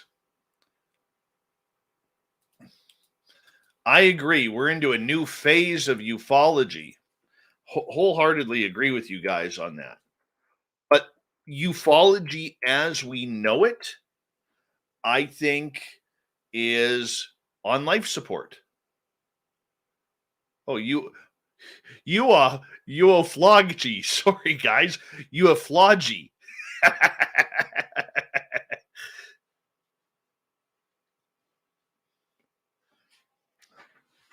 Ufology, according to Third Phase. That is awesome. I think we're into an area where it's going to separate a lot of the wheat from the chaff. Flippity says, I think it's heading in a new direction after this plateauing. It all depends what the government gives us. And unfortunately, that's what it does. Simon, yes, because that's what happens every 5 years. New era for sure. Chillin' Villain. No, it's not dying. My first experience was 30 years ago. It's not going anywhere. I don't think personal experiences are going anywhere. I think that's going to be one of the new pushes in the next realm of ufology is the experiencer, even though it's been cast aside here for a while.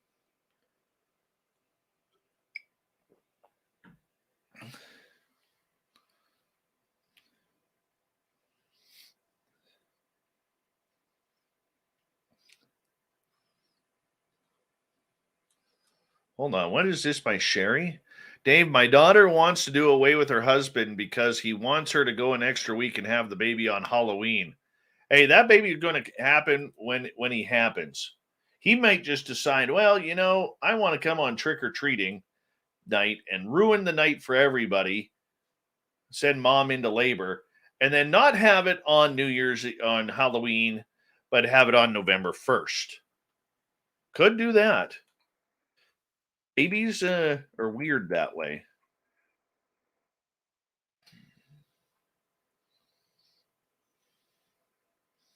Truther, maybe that ufology is about to get real as opposed to speculation.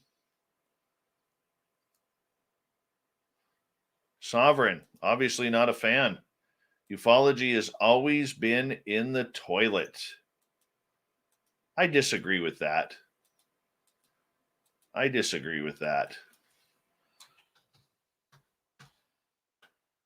And third phase, the people are behind disclosure, not the government. All depends on the narrative, guys. Because the narrative is what's key right now, is who is controlling narrative. I heard some weird stuff. I can't say where I heard it from because I have a guy that I talked to that is somehow in the know. And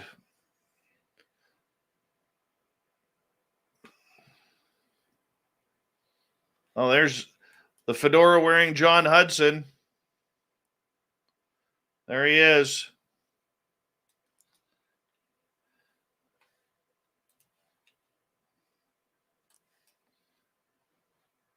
John once volunteered to be Tom DeLonge's guitar tech.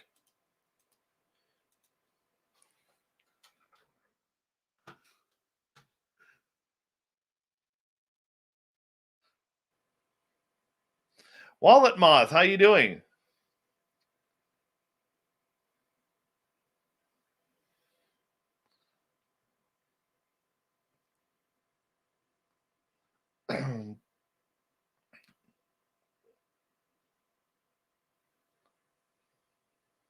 By the way, I had a great session today with Geraldine Orozco.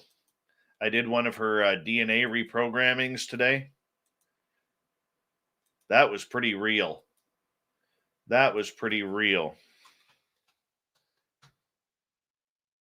Flushed a lot of the garbage that I'd been carrying. Feel good afterwards, to be honest with you.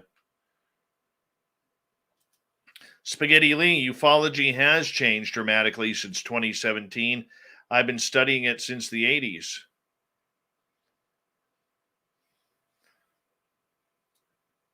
John's a hipster, eh? John, he wants UAP researcher. He loves UAP. We're going to get a UAP John t-shirt made up with a fedora on it. We're going to get John a fedora with UAP on there.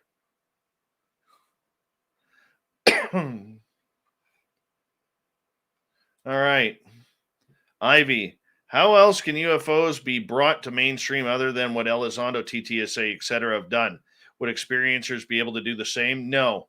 I think at this point, the experiencers have been, that's why the experiencers have been shunned, but their day is coming. Everybody who I talk to that is in the know says that it's going to come down to what the experiencers know. The problem is both the government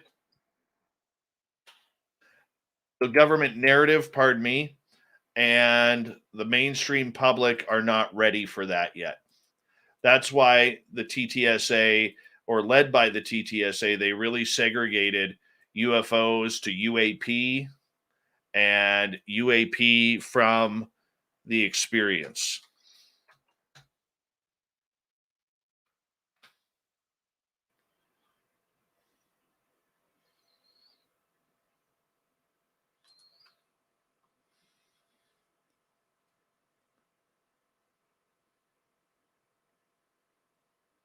Wow, if that's true, third phase, that's going to be cool.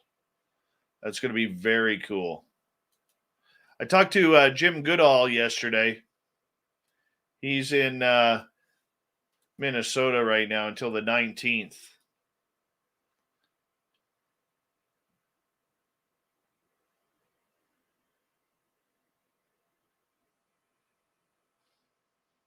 Agreed, Brazel.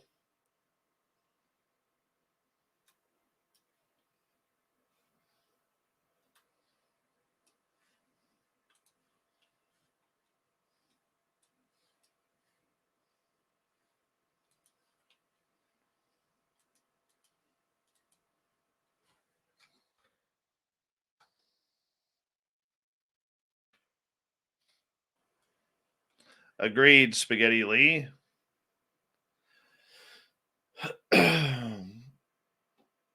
I disagree, John. The media still uses the word UFO.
We also have to realize, too, that, what was I going to say?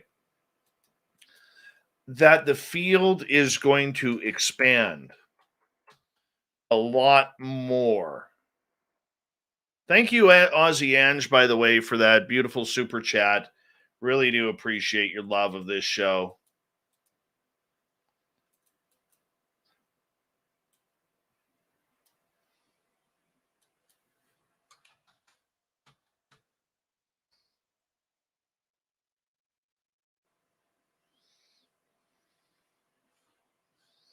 All right, there's that closed up. Give me 2 seconds, guys.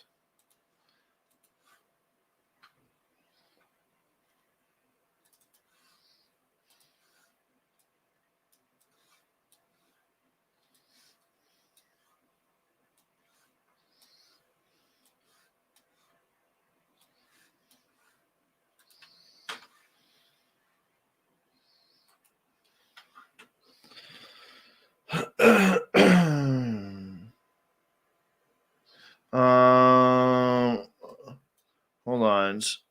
Could you ask this site to fix their SOR link, or is there a way to get a copy of this old episode from you? Which episode, Excalibur?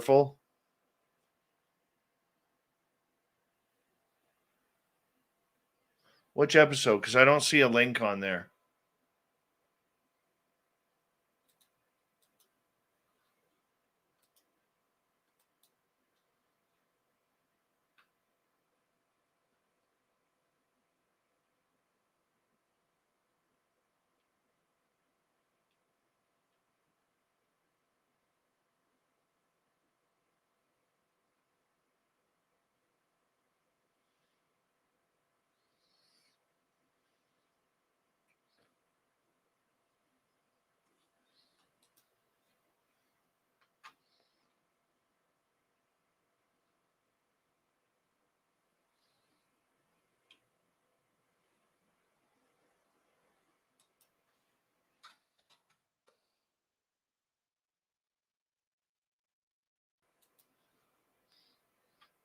Oh, the Blog Talk Radio stuff. I don't know. I'll see if Vinny can try and recover any of that.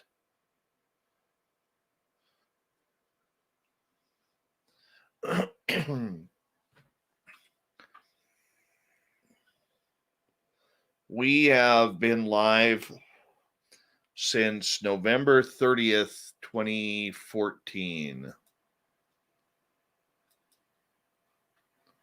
Which reminds me, I should look at the calendar for November.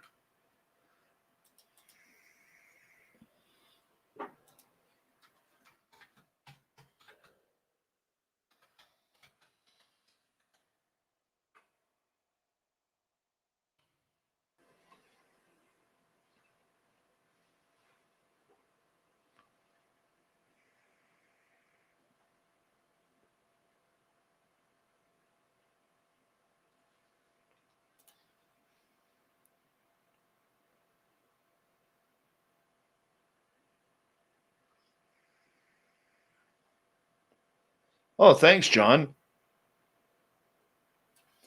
John, I think you're a wrench, aren't you? You should be. I'll quickly post it here for you. John, are you not a wrench? You should be a wrench. Now I gotta check.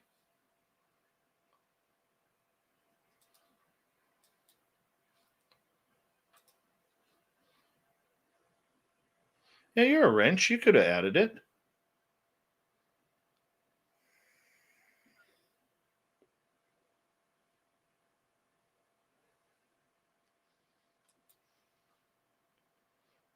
Turn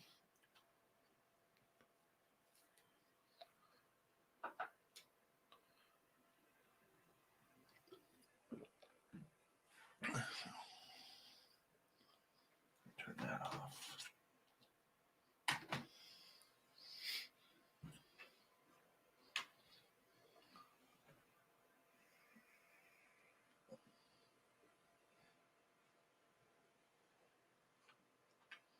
Good night, chillin' villain. Good night, Sonny from Chop Shop.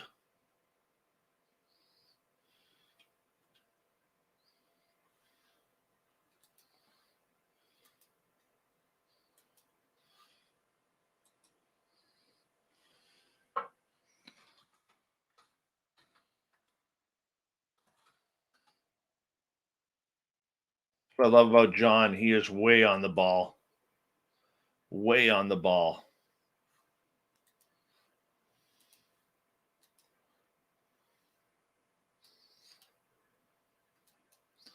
Let's see here. We got to go there. We got to go here.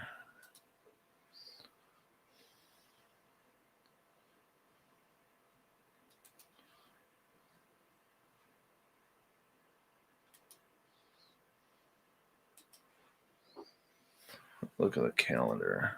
23 to 25.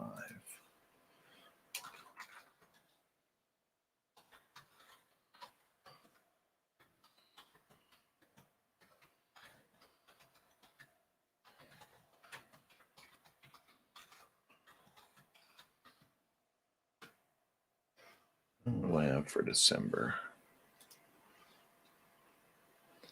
Let's go here. That's our Keith.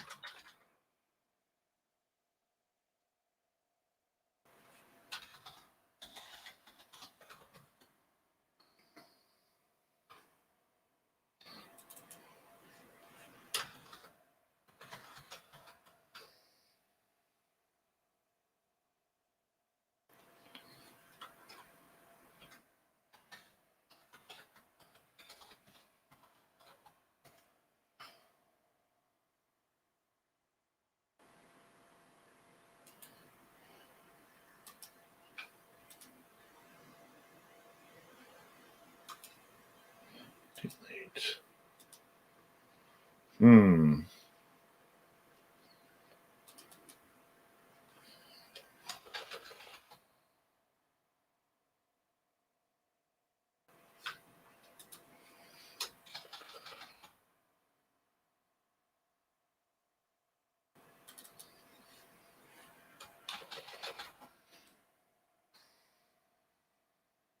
What else am I missing here? I think that's it. All right. Sorry about that. I'm just trying to get my schedule going here. 23rd.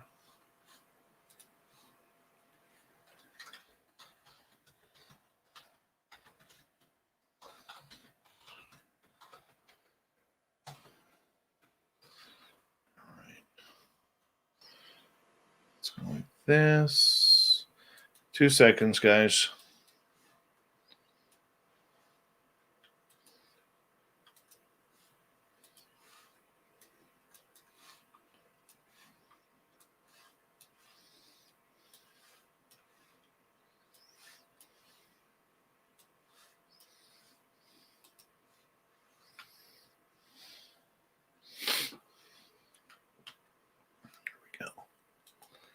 All right. Got one more thing to do here. Actually, 2 more things. That's not what I want.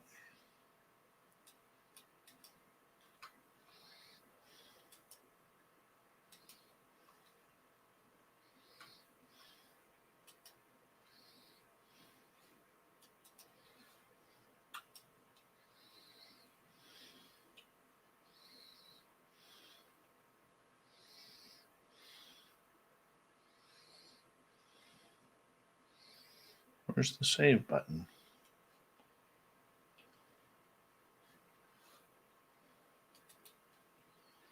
That work?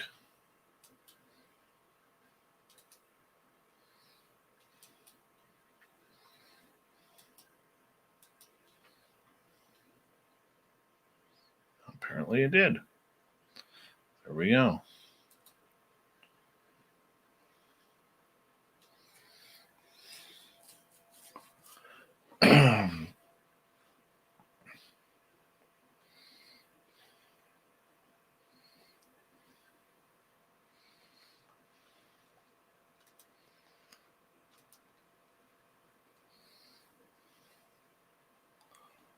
All right. Here. Hey, Luke99, what's happening? Here, I'll show you, Luke. Right here, buddy. Right there. I'm on the night train.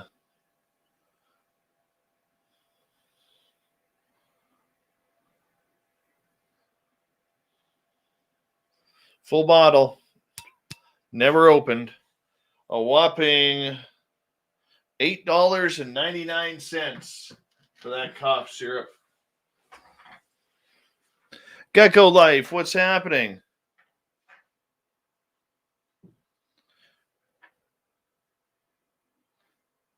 Our show actually ended about 30 minutes ago, Gecko Life, but thank you for checking us out. And we're here 7 days a week, starting at 9 p.m. Pacific, midnight Eastern.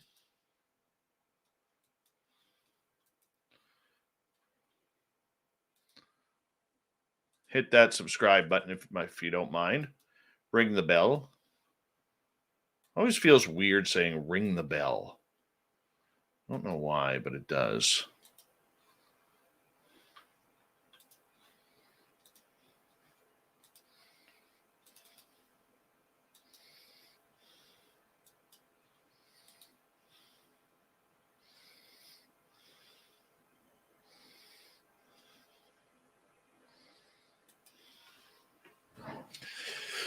All right. Good for you on the new job there, Sovereign Farts.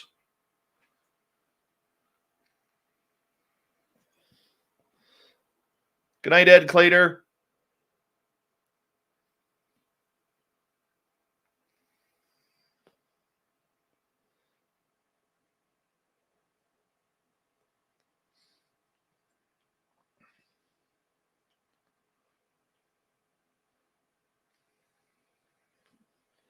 River Dogma, how you doing, buddy?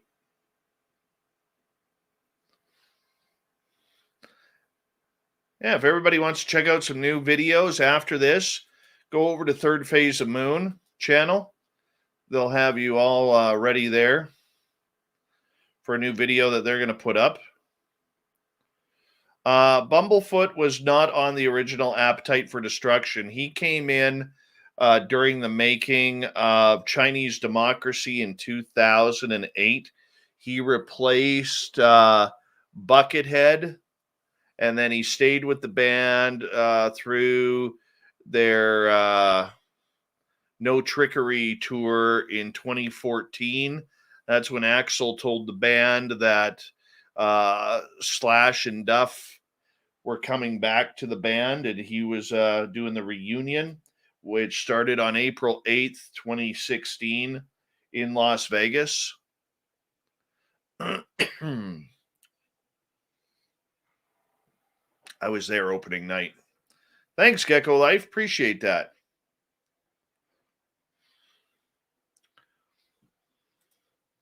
We are up to, as of tonight, we are up to 13,606 followers.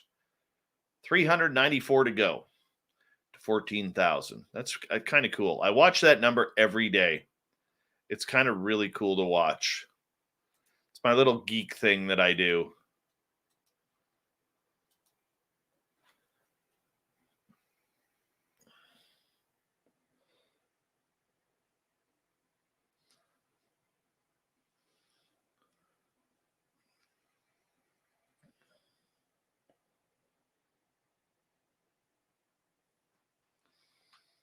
Can't believe we still got 135 people here. And one on Twitch. Oh, 134. Hey, Chillin' Villain. Good morning.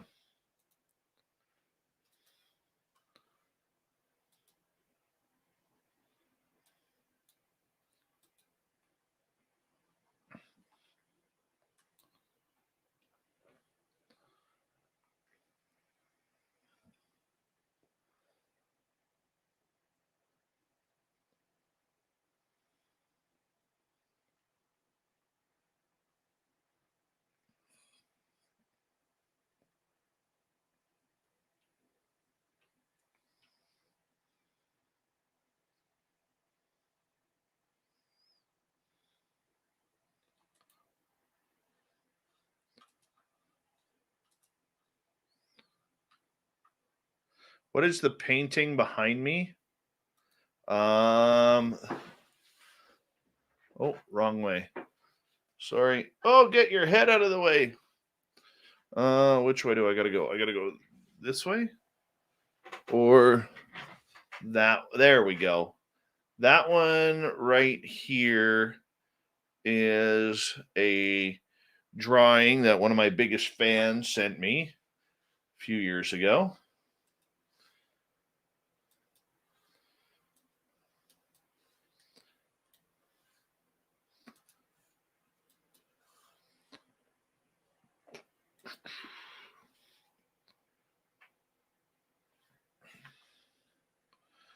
And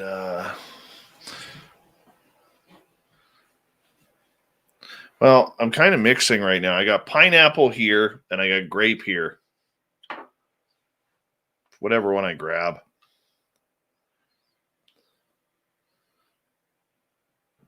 Okay, so let's go like this. Let's upload the folder.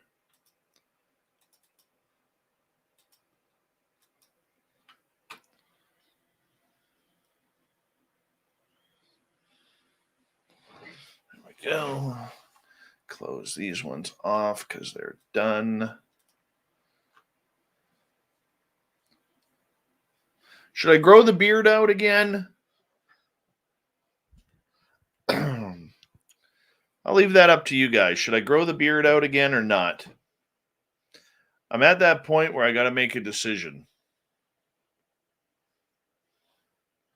Larry, I did. I'm still waiting to hear from Ben, though.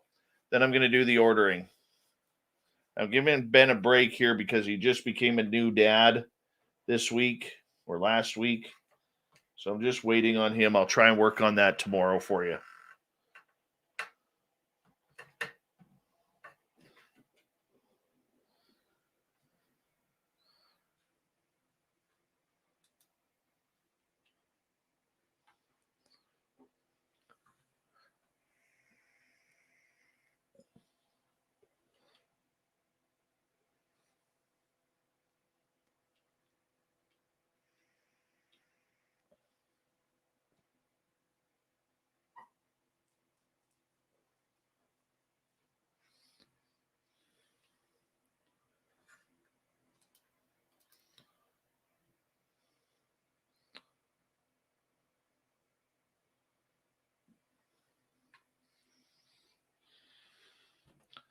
All right. I'll probably start growing it. See where we could get it in a couple months.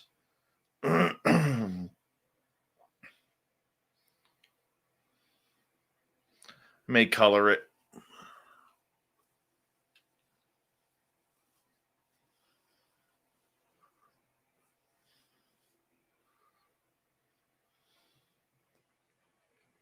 Good night, Excalibur. Thank you so much for your super chat tonight.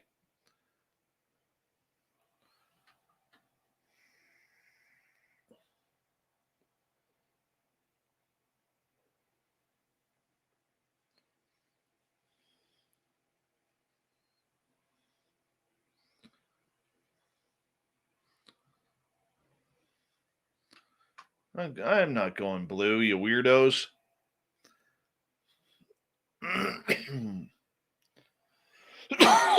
The only problem with Just for Men is it only lasts a couple of weeks. So every couple of weeks, you got to do it.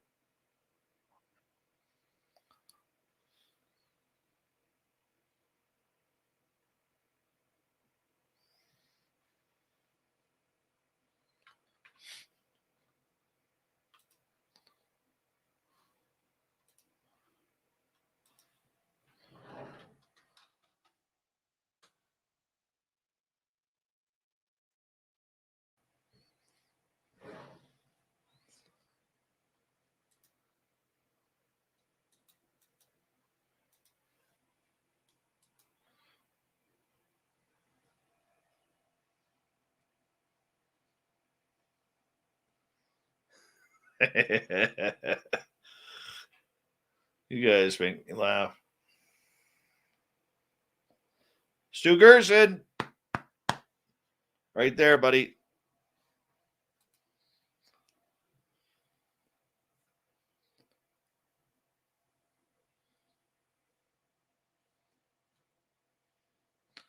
I don't know if it is, Luke. Luke 99. What football picture do you have on there? Steve Largent back in the day. Look at that. Going old school with the Hall of Famer.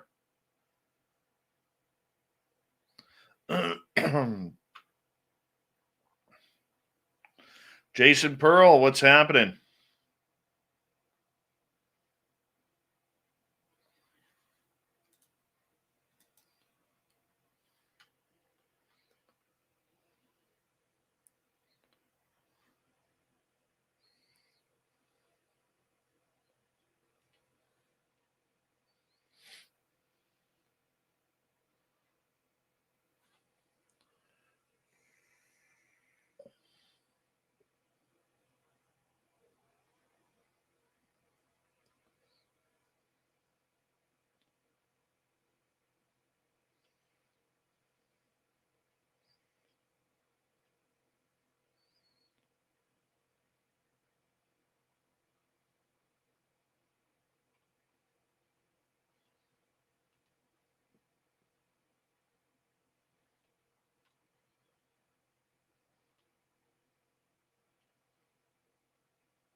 All right, let's close this off.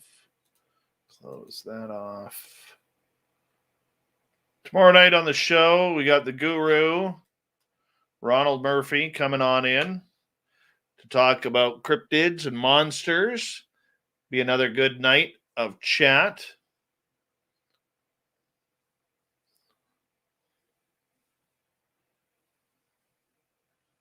I am not shaving my hair again. I like my hair the way it is.